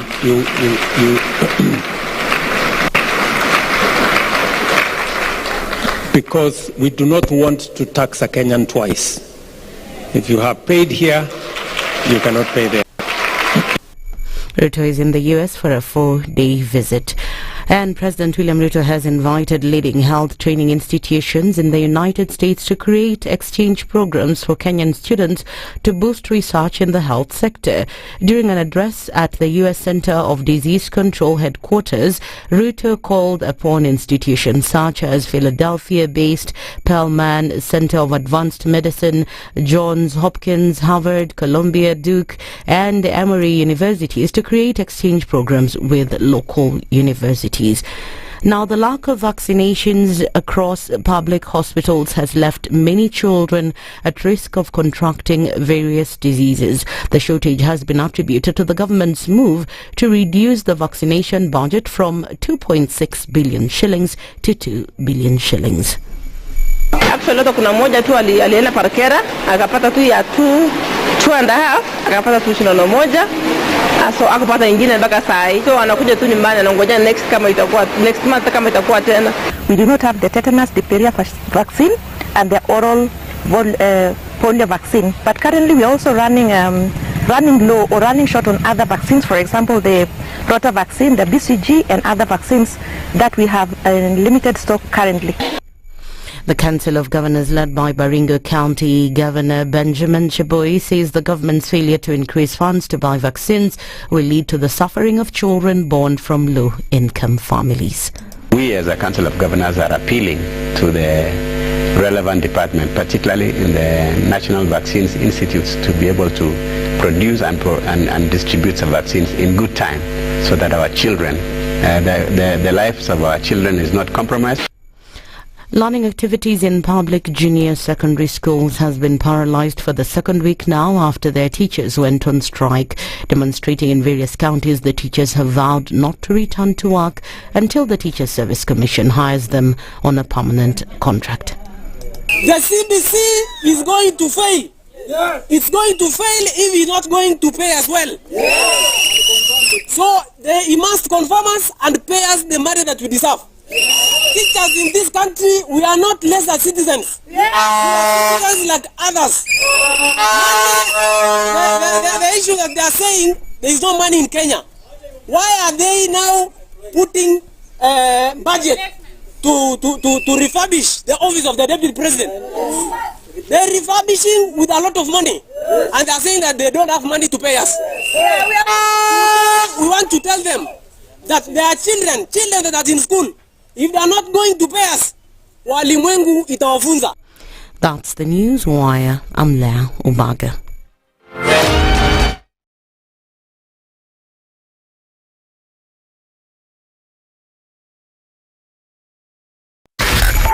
.4 Spice FM, Nairobi.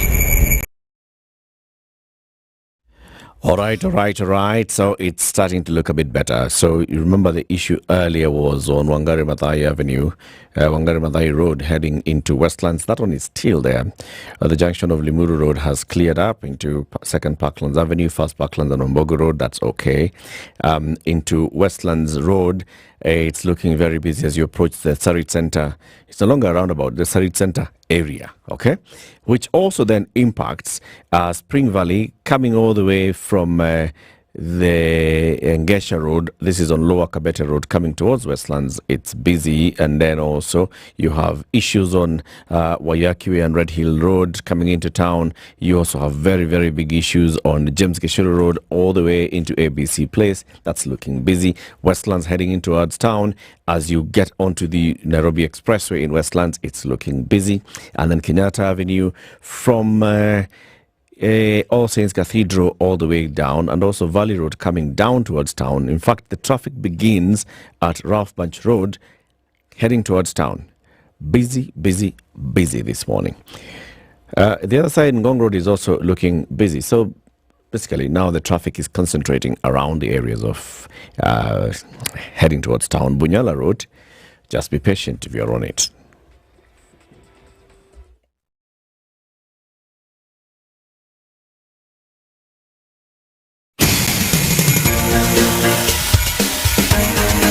This is the Situation Room, the home of hard-hitting political commentary and penetrating insights about the state of the nation. This is a talk radio experience like no other. The Situation Room, a place for hard truths, debates, and elevated conversations. The Situation Room, witty, political, engaging, deep, controversial. In the room, we have C.T. Muga, researcher, academic, seasoned political observer, a fountain of wisdom in these politically uncertain times. Ndu Okoh, Nigerian by birth, Kenyan by choice, communications expert, Pan-Africanist, a truth seeker and believer in people power, and Eric Latiff, agent provocateur, the man in the chair, seasoned journalist, news hound, a man who believes in punching up, not down. This is the Situation Room. 8:09. How are you doing? Thank you very much for keeping it locked on Spice FM. City, tell everybody how you log on to ecitizen.kra.go.ke or *222#. What do those signify? Well, electronic tax invoice management system. That's what eTIMS is about. Okay?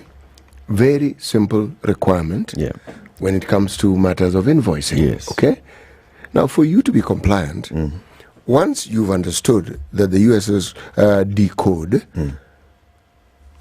apply it. What then do you have? Well, an array of choices of what it is that you can actually ask for in eCitizen. KRA is your choice here. And once you enter, what then happens is you have a choice. The choice here is to fill in details of the company that you're invoicing, but of particular interest is the PIN number. If you don't have it, you want to ask for it. Once you enter the PIN number, you have become eTIMS compliant. It's as simple as that, really. It's simple like that? Yes. 1, 2, 3. A very good thing. And then there's Showmax. Movie.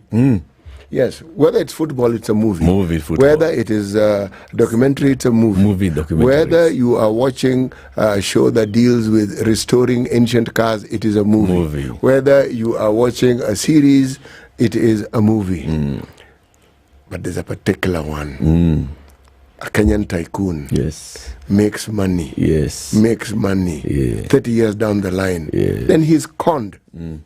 He's called King Kantai. Yes. And On Showmax. the series is called Untying Kantai. Yes. Somebody was commenting and saying maybe they should have called that show Kontai. See what they did there. Yeah, boss. Kontai. Right. Kontai. Yes. Okay. So how do you get onto Showmax? Just for 500 shillings, you can download Showmax on your mobile device and you can subscribe to the lowest package, 500 bob, and gives you access to live sports. Also, just go onto your TV, your laptop, your tab, your mobile phone. Select the package that you'd like. You can have a package that actually you can watch Showmax on 2 or 3 different devices at the same time. Or you can have a package that allows you to watch on your mobile device on the go. The good thing is you can actually download some shows when you have access to the internet and then you watch them later offline. This is a good thing. That's a very good thing. Kabisa. Our conversations on Finance Bill Tuesday continue. This time, let's talk about the small and micro enterprises in the country and how they have been impacted by the proposals contained in the Finance Bill. Kiplimo Kigen is our next guest. He is the head of policy research and advocacy at the Kenya National Chamber of Commerce and Industry, KNCCCI. Good morning, Kiplimo. Good morning, Latiff. How are you doing? Doing good. Karibu sana. Thank you so much. Very good. To welcome you, City is going to give you 2 things. 1, the proverb, and 2, assist. Today, the 21st day of May, globally, is International Tea Day. Sego ya chai. So when you meet a police officer, sasa you need chai, you give them assist. And in case you think we are just imagining, you see that tea sitting over there? Yeah. It is a sample of good things to come. Wow. And it's coming your way. It's coming. Ukitoka hapo unabeba hii. Yes. So this, for example, is Assis Golden Tea. It's from Kaptagich tea industry, right? You know where Kaptagich is? Yes, not so far from where I was born. Very good. Tell us about Kaptagich. Bas, in fact, you're the man to tell them. It's a big tea estate. It is. Thousands of acres. Thousands. It's like cloud of green. Bas, beautiful green. And then they've actually set aside hundreds of acres on that thousands of acres just for greenery, trees and greens, and then they've put more on tea. So when they harvest that tea, they have their own tea factory there where they deal with the tea, premium tea, they also blend, such as this one, the Assis Golden Tea. Assis Golden is blends rich aroma and full-bodied taste, high-grown within Kenya highlands. Assis Golden Tea teas are carefully chosen, freshly picked, expertly processed to guarantee its high quality, deeply satisfying flavor and a perfect cup of tea at all times. City, why don't you give Mr. Kiplimo Kigen chai yake? In fact, instead of waiting until the program comes to an end, give you the tea right away so that you can understand the large array of masala, tangawizi, black tea. Kigen, happy International Tea Day. You can check inside the box and see what you have there. Thank you so much. And then City will give you the day's proverb. Nona chai? Yes. Equal Assis hibiscus. In fact, this is my favorite flavor. This is, eh? Yeah. I'm going to enjoy this. Very good. Karibu sana. City. Yes. The proverb now? Our proverbs for the whole of this week come from the Republic of Liberia. During a heavy downpour, your bucket did not get filled. Do you expect the dew to fill it? During a heavy downpour, your bucket did not get filled. Do you expect the dew to fill it? Kigen, what's your interpretation of this one? My interpretation is during the times of plenty, you did not take advantage of those moments. And it's quite similar with what is happening in our economy today. And we're obviously going to discuss that. We've missed opportunities of when to apply some taxes, and now is not the right time to apply some of them. Okay. It's a good one. Very good. Good, direct, relatable interpretation. Direction to the point. Mm-hmm. Tell us about the Chamber of Commerce and Industry before we get into now this conversation. What's the Kenya National Chamber of Commerce and Industry? Thank you, Eric. The Kenya National Chamber of Commerce and Industry is the longest-serving independent voice of the private sector since 1965. And we have two pillars mostly. One is trade facilitation, where being a membership-based organization, we support our members to unlock new market opportunities. And we do this through a number of ways. We do this through expos. We do this through trade missions. In fact, there's one ongoing right now in the United States. And then advocacy, now where I sit, where we advocate for a favorable trade and investment environment to ensure that businesses really grow. Our focus is always on MSMEs. I mean, that is a huge, that's the largest composition of businesses in Kenya, and it also reflects on our membership.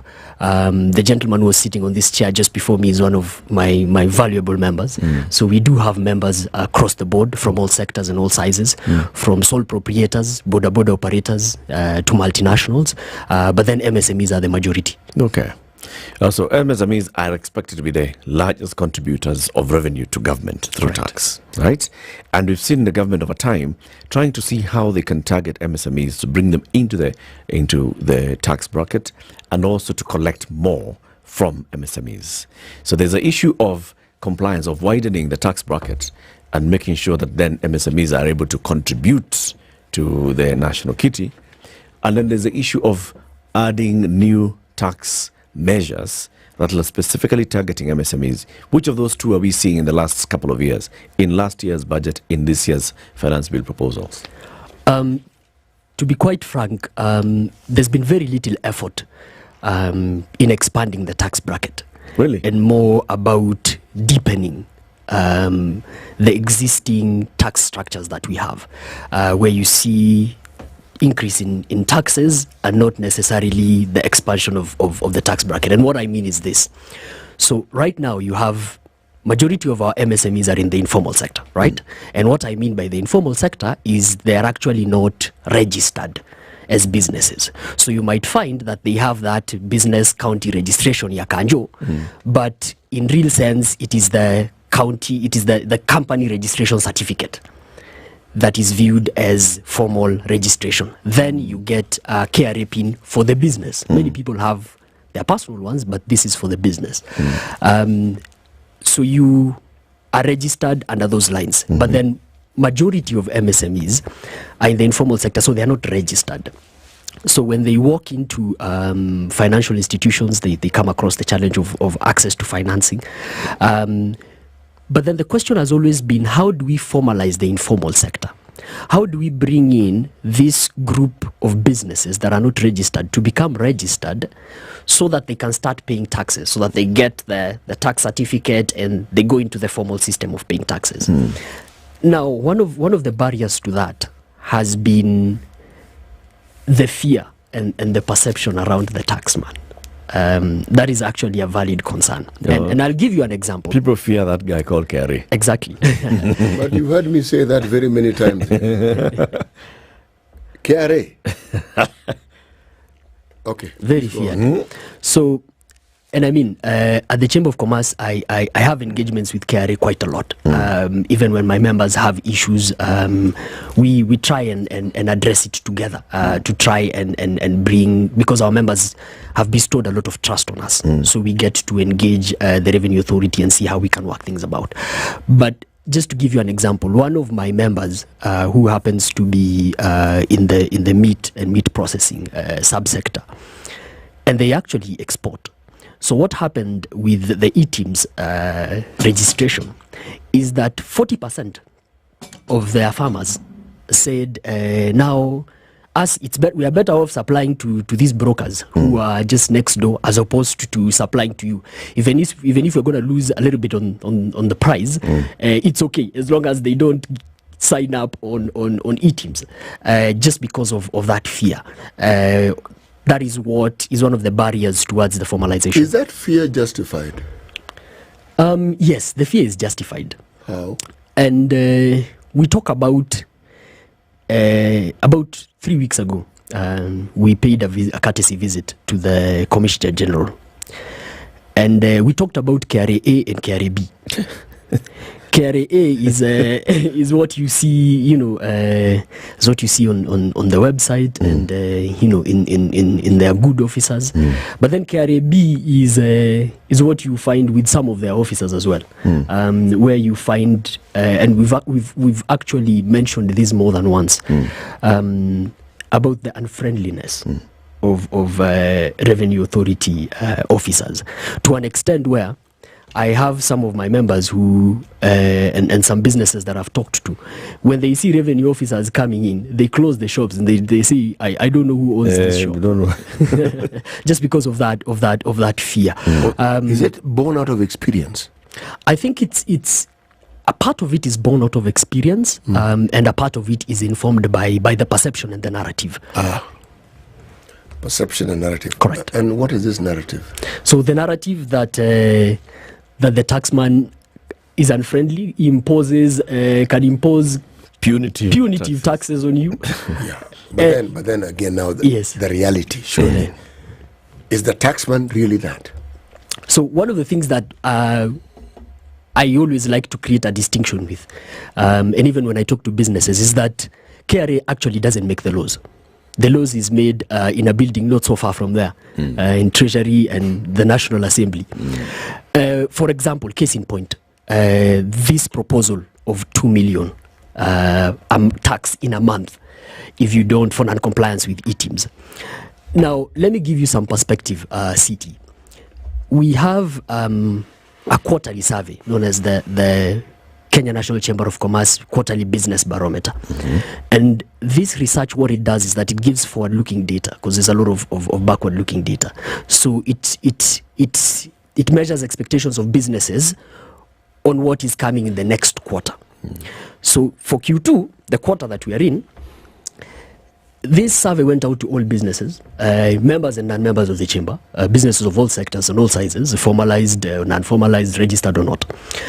More than half of the respondents that we got are businesses that have an annual revenue of less than 10 million, of less than 1 million, and a staff size of less than 10 employees.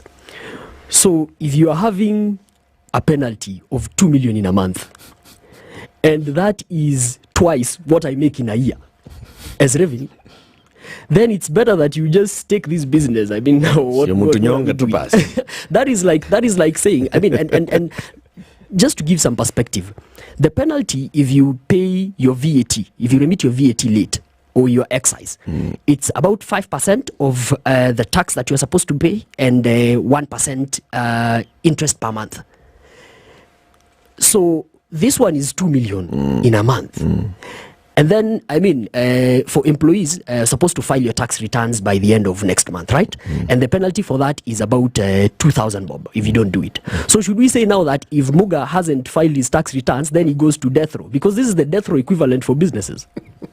What's that proposal exactly? What exactly is that proposal in the law? Yes, so the proposal says that the Commissioner General is actually empowered to instruct a business to, and I'm paraphrasing, to instruct a business to register for e-teams. Okay. And failure to that, you get 2 million penalty per month.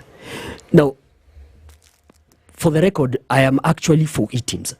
I think it's a system that the country needs, and that is the way forward in as far as our tax regime is concerned. But then the challenge that we've had as the private sector is the implementation of it. So this came in the Finance Act of 2023, right? And the window that businesses have had is not enough. To do what? Is not enough to understand e-teams and to implement it and to take it up. And here's the thing, there's one peculiar behavior, and not so peculiar really, about business people, is that if they don't understand it, they wouldn't do it. If I don't understand the product that you're selling to me, I'll not buy it. I'm not going to buy it. Now, the window that was given was quite short, and this was evidenced by a number of things. One, the number of businesses that KRA had actually targeted as of the end of 31st of March this year, they only got about 20% of those businesses. They attained that target. So what does that tell you? It tells you that there is a problem. I mean, all the kids in the classroom cannot be getting 10% in mathematics. But then what would that challenge be? Yes. Because, Kigan, if you just look at e-teams and the rollout of e-teams and how simplified it has become, okay? Now you can just do it via USSD. You can just go simply to your e-citizen platform and apply and generate an e-teams invoice. It's as simple as that. Correct. Was it that KRA was told to start implementing something that they had not understood themselves? That they took 6 to 8 months to first of all try and figure out, okay, so this thing, what is it all about? And then, are we saying that it's better to give KRA more time to roll out these e-teams before we start imposing the penalty? Absolutely, Eric. And to begin with your first question, I have had a number of conversations with KRA, and they actually do understand this particular issue. So they know it? They know it. Okay. Now, the challenge has been the timelines, because you're introducing something new to majority of the businesses, and they need time. It needs to be a phasing approach, because it really is a transition period, right? So the transition period needs to be longer, and if you look at parts of the world where e-teams has been successful, or equivalent of e-teams, for example, in some countries in South America, it's been in spans of 5 years, some even more. Now we understand, and this is something that is actually reflected in the finance bill. You can tell that there is some desperation to really get revenue. And I mean, more than 70 shillings out of every 100 that is collected goes to debt repayment at the moment. And you can just feel that rush. But then the question that we ask as a private sector is, okay, yes, we can do all this, but then at what cost? We end up with a dead private sector. So we have to be considerate of the context that we are in. Case in point, you have obviously seen the proposal in the finance bill to actually put VAT into banking services. What is that? Please tell us about it. Yes. So the proposal that was there that was exempting VAT on banking services has actually it's proposed to be deleted in the finance bill. So what happens is that transactions of foreign exchange will be charged VAT. So exports and international trade as a whole, obviously there's a cost component to that. And then there is the issuing of credit or advances, which is essentially when you take a loan. And then the context is we are in a situation, the environment that we are in the financial markets is that of a high interest rate regime. I mean, banks are lending at over 20%. So is this the right time to raise the cost of financial services? Again, Charles, the dew filling the bucket. Is this the right time? And then you also look at so if you look at the population of Kenyans that are excluded from financial services, if you just take a look at that data from about 2006 when was the central bank really started tracking it and publicizing it, you find that it was that population of Kenyans excluded from financial services was going down up until 2021, when it went up from 11% to 11.6%. Now you ask yourself, putting VAT on banking services and on top of it increasing excise that is charged on money transactions from 15% to 20%. So according to our projections at the Chamber of Commerce is that this population of Kenyans that are the unbanked actually is going to increase to about 13% by the time we get to 2027. Now, in this day and age where you are having so much diversification of financial products, so much ease in accessing financial products, why are we going to increase the size of Kenyans who are excluded from financial services? Hey, let's take a break. It's 28 minutes after 9. Our guest this morning is Kiplimo Kigen. He is the head of policy, research and advocacy at the Kenya National Chamber of Commerce and Industry. We are talking about the finance bill, the impact of the finance bill on micro, small and medium enterprises in the country. What are the gains? What are the big losses that are contained in it? Keep it here. We'll be back shortly. This is the Situation Room. the only way to start your day. Experience unlimited entertainment like never before with Showmax. Choose the perfect plan for you.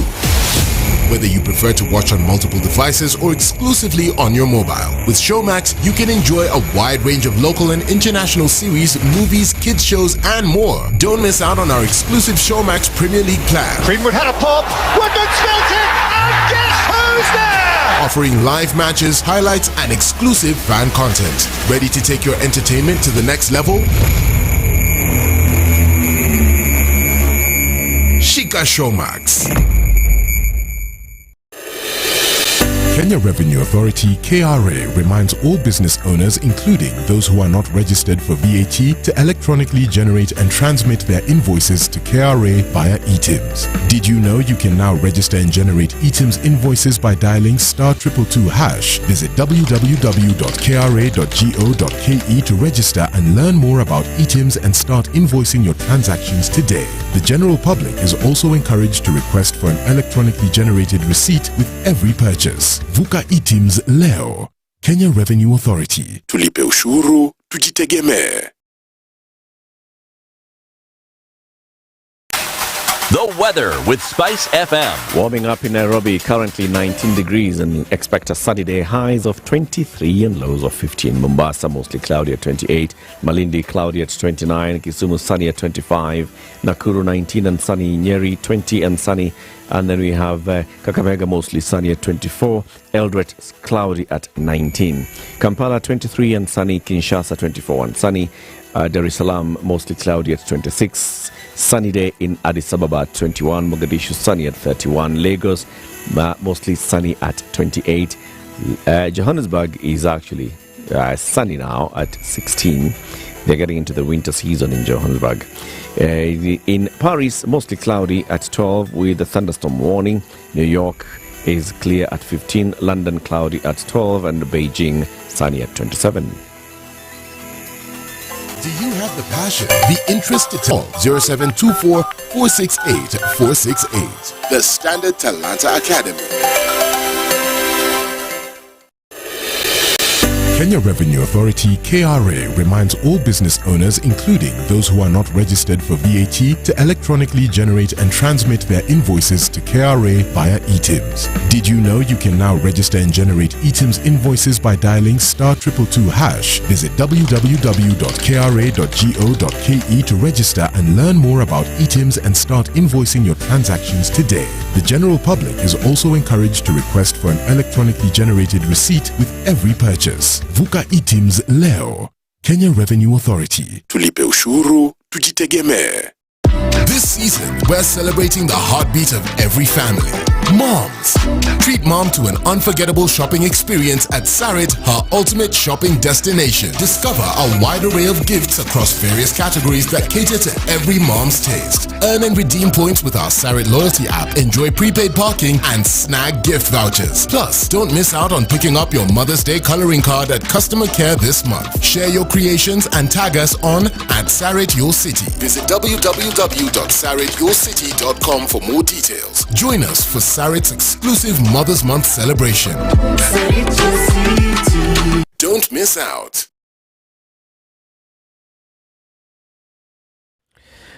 James Geshuru Road on both sides, that is coming all the way from the IOM regional office. This is around the area of Muthangari and Zima Springs, heading all the way towards town. Towards Westlands is busy. It's busy on Muthangari Drive as well. Getting into towards town on both sides, that's busy. Westlands heading towards town is busy as you get into the expressway, coming all the way to the Moore roundabout. And then you also find that Wangari Maathai Road is now looking a bit better. Heading towards town and Westlands has improved. Wangari Maathai Road heading towards Ojiji Road, and that interchange of Ojiji Road and Kipande Road, that's where the trouble is right now. It has improved somewhat. Intelligent talk every morning. Spice up yourself.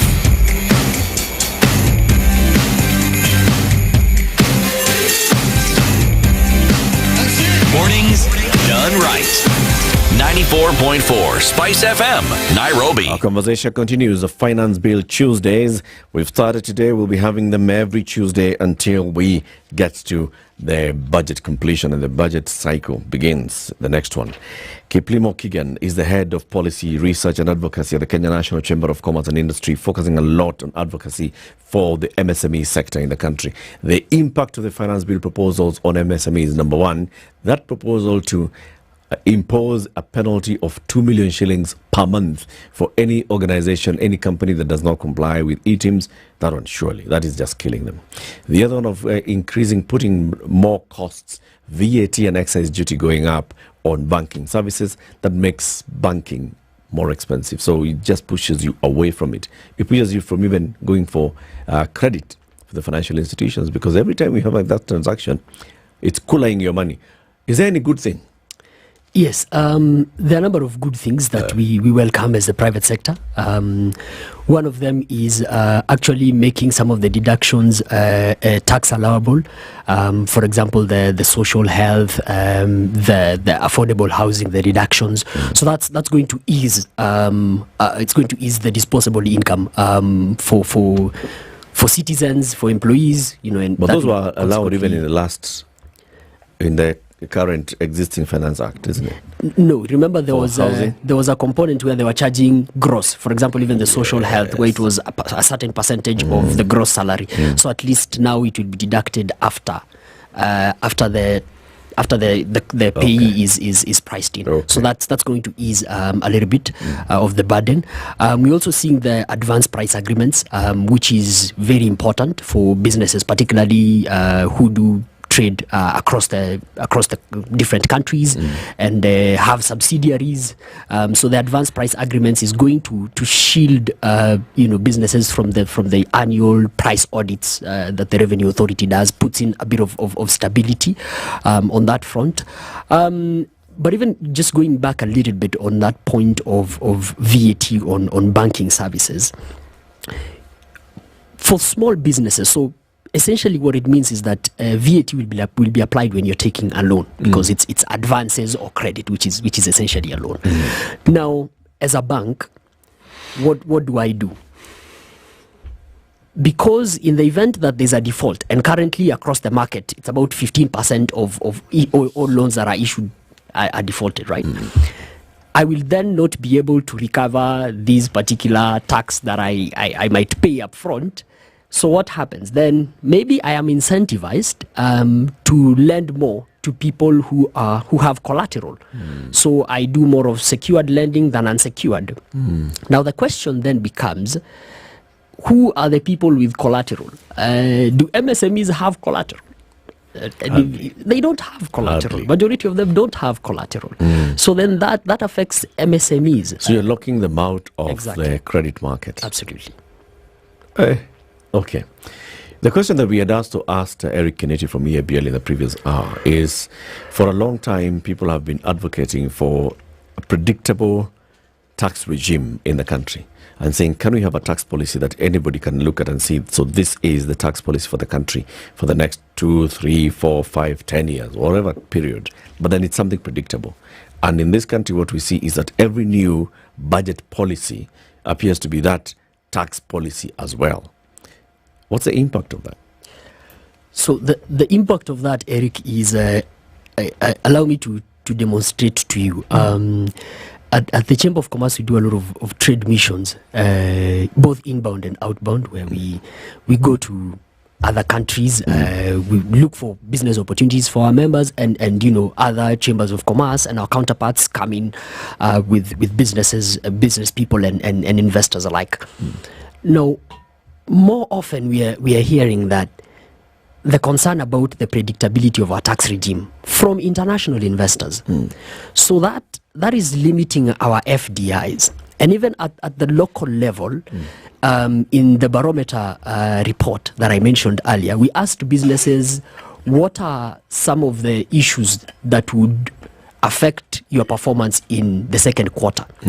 And the stability of the regulatory environment came in second, after shortage of financial resources. I was telling you the environment that we are in currently. So you find that locally businesses are shying away from a lot of long-time investments, particularly in some sectors like manufacturing, even gambling and betting, because they just don't know what's going to happen next. So this is really, it's taking away from our economy. There's a lot we could unlock by having a tax policy that would guide the introduction of new taxes and the amendment of the current tax laws. And this particular Finance Bill 2024 also has some of the aspects of unpredictability, which actually erodes some of the good things that are in the bill. Now, first, there is the digital service tax, which was introduced, which came into effect in 2021. So that's about, give or take, about 40 months that it's been implemented, which in business sense, it's really quite short. I mean, close to medium term. You haven't even recovered your capital by then. So that has been changed. They're changing the name of that tax. And what they're doing is now that they're saying that they're going to tax 20% of your gross income, and they're going to apply 30% tax on it. So effectively, it's 6%. That is the effective rate. And what was the initial DST that people are currently paying? They're paying 1.5%. So that's a 300% hike from 1% to 6%. So in just 3 years of a tax being in place, the name has changed. What is it and now? It has gone up by 300%. So what is it going to be called now from digital services tax? I think it's something scheme, something contribution. I haven't gotten the name quite right. So you see the that impact of it is that if you're an who are in investor, the digital services industry, and now this also expands into you are doing ride-hailing apps, you are doing delivery apps, you are running your own social media account. All of you are lumped together. Absolutely, and you pay 6%. Yeah, you're going to pay 6% now. That's the effective rate of your income. And what happens is that the challenge with this is that investors make projections. About what's going to be their return, when will they recoup their return. I mean, that's really the basis of any investment. If you sit in an investment committee, those are the hard questions that are asked. If for example, you also look at the IDF, import declaration fee, since 2016, it's been dancing between 2% to 3.5%. And this current proposal, it proposes that it's changed from the current 2.5% to 3.5%. Now, I have looked at some investors who have invested in Kenya. I've interacted with a number of them, and I was just looking at their investment models, and some of them play with a safe rate of 5%. IDF, because they just don't know where it will be. What they will put as the next one. At least. Exactly. And I mean, just looking at the conversation that you're having with EABL, and even if you are a manufacturer, just look at the last couple of finance bills. First, you've had to contend with remitting excise 24 hours after the products have left your stockroom. Invoices are honored after 30 days or 60 or even 120, 90. So you obviously don't have money there. So what do? You have to go to a financial institutions and seek credit to be able to do that. Now, they are not going to give you money for free. So there's a cost component there, which you transfer to the consumer or you absorb it. Now, this proposal again says that you now pay in 5 days. But it's actually inconsequential, and I'll demonstrate to you why. So, what exactly is inconsequential? The proposal of moving it now, you remit excise not 24 hours, but then days. 5 working days. Exactly. So the reason why it's inconsequential is, see, it's 5 working days. Okay, so let's say 7 days. See, to work a weekend. Okay. Now, if it comes in on the first day of July, it's 1st of July. When are you supposed to remit excise for the products that have left? 5th. No, so that it will be 8th now, because 7 days. Okay. So the one for Tarembili, you will pay it in 9th. then as soon as it gets to every end, day you you're still have back a to 24 24 hours. And that's why some of these things I believe Kenyans, we should really be aware about them, because the conversation can be quite a lot about bread. But if you look at this, is a very cheeky proposal because it actually doesn't change anything. But there's logic behind this. It's just that it escapes me. Yes, there must be logic. There has to be logic behind this. What is this need for this immediacy of payment? Now, so I have talked to my members who are mostly manufacturers, and they've mentioned to me that what they've had from government is that the inspiration was, and let me use the example of alcohol and beverage, is that let people remit money in 24 hours quickly, so that it does not give them space to do counterfeit products. Now, this actually doesn't make sense. I see how Charles is looking at me. Yes, because the inspiration from government was that if people remit excise tax quickly and almost immediately, then they cannot be able to have any allowances to go around and produce some things that... The thinking of the Treasury was that I am manufacturing these two alcoholic beverages. Yes. I take them in the market, then I'll only declare this one. Correct. The other one will be sold in the market, but maybe a different name. This other one will be sold as counterfeit. So I'll only declare that I manufactured and I think they didn't think about the fact that people don't get paid immediately. Yes, but is there any credibility to that thinking? Absolutely not. Was it not observation that they have observed and seen? There is no way you're telling me that these guys are only manufacturing X.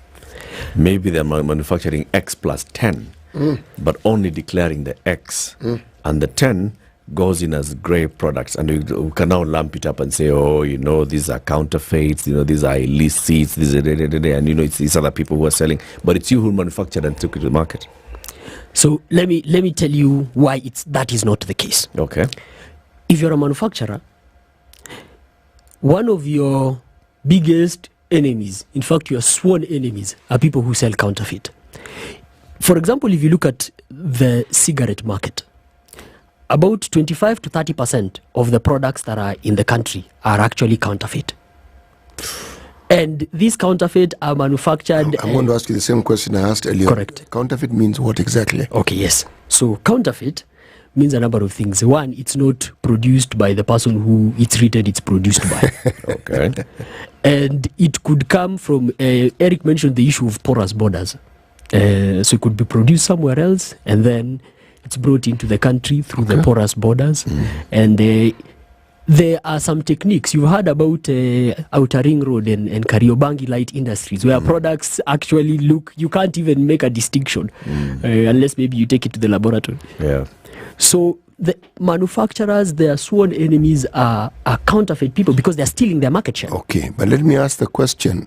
For these illicit products to actually be accepted into the market, it means that they do offer something that the consumer approves of or likes. I can speak to only one aspect of that. It offers a cheaper price. Yes. And it offers a cheaper price because they obviously they're not tax compliant. But then now, whose burden is it? So I am a manufacturer and I pay all these taxes. In fact, now I'm remitting 24 hours even before I'm paid. I'm having to borrow so that I pay.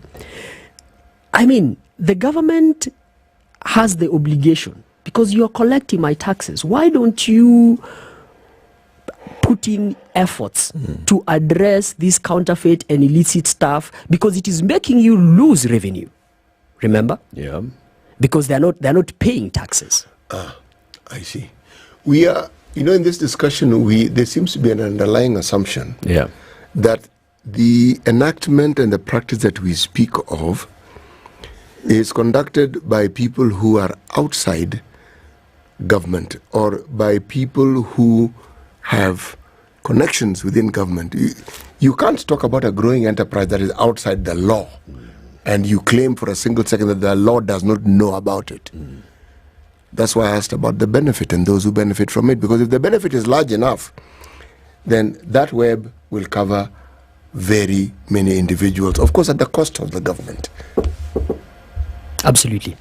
And, you know, the challenge with counterfeits really is that, as you've rightly put it, CT, the government knows. These rogue players are more often than not arrested multiple times. Yep. So we urge the government that, in fact, you're not doing this for us as the private sector. You're also doing it for yourself, you know, because you're getting revenue. You're incentivized to do that. So it beats logic when the government doesn't pursue rogue players, illicit players with a lot of rigor as they should. Do you think those rogue players have legs and arms and heads in government? Yes. So when all of us are saying that's the government, the existence, yes. the government wants to collect, not everybody who is saying that the government wants to collect actually means government. They mean themselves. They consider themselves to be the government. So they could be influencing, you know, some of these, you know, measures so that they can benefit. Come up with something, influence it somewhere, iki tuongeza nini sema wanaiba sana niweka. So that then you give yourself an avenue to do business. The market, there is demand in the market. Is there demand in the market for alcoholic beverages? Yes, there is. So if I remove these other guys and I create some confusion, I have direct access to the market. Absolutely, you're right, Eric. And the challenge here becomes, if you look at section 14 that your namesake Eric mentioned, about them not being able to offset the excise that is paid for raw materials with the one of the finished products. Like, the intention, it's a very foul intention, because what it does, as he demonstrated, is it raises the prices of products. Now, if it raises the prices of products, then as CT put it, there is a way for illicit products, because they'll be cheaper. Now, what are we doing to our economy? If I am an investor and I want to make an investment into the economy, and I look at, for example, the cigarette market, the formal good lines, they only have 65-70% of the market share, because all the other ones are counterfeit. So if that share of counterfeit and illicit increases, then am I really going to make an investment decision as an investor? No. Absolutely not. There seems to me that policies or suggestions of policies such as the ones we are discussing now, these things which don't seem to make sense to us make sense to other people. Yeah. And when we talk about government losing money, it is clear to me there are people who don't really give a hoot whether the government loses money or not. Because clearly someone is gaining. There's no question about it. And clearly the government is not gaining as much as it could. That is to put it as politely as I possibly can. Okay. But it also tells me that so long as such bills keep being proposed, so long as we keep hearing this thing being proposed, and they're not spoken of with clarity and spoken of loudly and consistently, then it will continue. Because we were talking about this with Eric a while back. In fact, it's something we talk about every day. The activities around the tax regime in this country defies the very logic that government seems to put across about enhancing growth. It defies it completely. So you have to ask, okay, why are you preaching water and drinking wine? That is true. You've had the government's commitment to improve, to increase the contribution of manufacturing to GDP from the current 7-8% to 15% by 2027. But then at the same time, your section 14 that is going to really dismantle manufacturers by not allowing them to offset. So they're contradicting. And I mean, CT, you make a good point that there are some people in government who they don't care about revenue collection, and I mean, at such a time when we have debt obligations, we really should be very careful about our revenue. And for us as the private sector, our intention is we also want the country to do good, because if the country does well, then our businesses do well. If the country doesn't do well and the economy is bad and people are broke, then who's going to be the customers that we serve? There won't be any customers. You know, if one is given to nefarious activities, and my focus here is on theft, isn't it more in your interest to steal from a much bigger treasury than a smaller one? Because there's a lot more to steal. That is true. You're assuming that these thieves are long-term investors. Is it that would be an investor? Invest in time so that this thing grows, so by the time it grows, if he's a now guy, he's walking like this, he finds clothes hanging on the clothesline. Pick the even clothes. If they're wet. Even if they're wet. Leonie best. Yes. Yes. Right? You know, I saw someone saying yesterday that a clever cat does not eat a pregnant rat. Yes. Can look at it and say, panya iko na mimba, imemanufacture chakula ingine hapa. Wacha tungoje izae kwanza.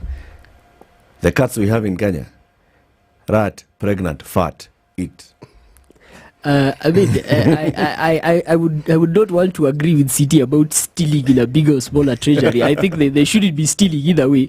But I think there is something that can be done. So at the end of the day, I know the finance bill can be quite complex to a lot of people, but we have the blessing, and maybe CT might not agree with me, but we have the blessing of legislators. Sorry? Represent us. We have the what? We have the blessings. You look at me like you're about to call it a curse. No. How is this? How is this blessing manifested? So, right now, as it stands, CT, the finance bill, the National Assembly's Committee on Finance and National Planning, we will be submitting our comments as the private sector, and we hope that they listen to us. They have listened to us. Why are you hoping? Why don't you ensure that they actually listen? That the committee. So I mean, CT. At the end of the day, I do not sit in Parliament, so I will just. But you are communicating something, and I'm sure you've been in this business long enough, and that's why you have lobby groups. How do you ensure you get them to actually listen and to act on what you've said? Because this hoping, you know, this is in the realm of faith. It is. No. The assurance of things hoped for. Yes. The convictions of things not seen. This one we see, we know. So it isn't faith. True. And we see the consequences as well. But if you look at the current structure of Parliament, and if you just follow the decisions that have been made in recent years or even in recent months, the legislators are not incentivized to work in the interest of the people who elected them. Please explain. Now, there are times where legislators have acted actually against the people who employed them. And case in point is VAT on fuel. I mean, that was a mess by itself. We saw it. But then, so how do we get our members of Parliament to be incentivized and actually work for the people? If you look at the last 2-3 years, or even this year, you've seen so many people talk about the finance bill. So there is an indication that civic engagement is actually increasing. Even if I might not read the finance bill, I just heard that there's something called a finance bill, which is now there's actually awareness. Very important, maybe sometimes more important than the budget. Yes. Then if this civic engagement increases and we are able to hold our members of Parliament to account that if you take this particular decision, then don't even waste your money trying to kusimama kiti. So until and unless we get to that situation, members of Parliament will be incentivized, because currently they are more incentivized to listen to the executive. So then they will be like, if I take this position, then hey, things will go bad. I see your point, and I agree. I completely agree. The incentive here is pressure from the electorate, and an electorate that's woke. So when members of Parliament are making whatever decision they're making, then they know that people are watching them in how they're engaging on the finance bill, in how they will vote on the finance bill, and such matters going forward. I agree with you, Keegan, and thank you very much for joining us. So people are saying, Pinyo Acho, we need to bring in the National Treasury And yes, I think it's important. The national, in fact, Kuria Kimani should stop making comments on this finance bill because it's not his bill. The owner of this baby is the National Treasury, and the National Treasury should be the one that's coming out to explain this is the thinking behind it. This is why we want to increase tax on this and the other. The National Treasury should come here. Pinyot? Thank you very much. Kiprimo Kigan is the head of policy and research and advocacy, head of policy research and advocacy at the Kenya National Chamber of Commerce and Industry. Tomorrow we continue with more conversations. Thank you for tuning in. Have a lovely day. It's 10 a.m. Spice up your life. It's now 10 a.m. Get effective relief from strong pain with Panadol Extra. Panadol,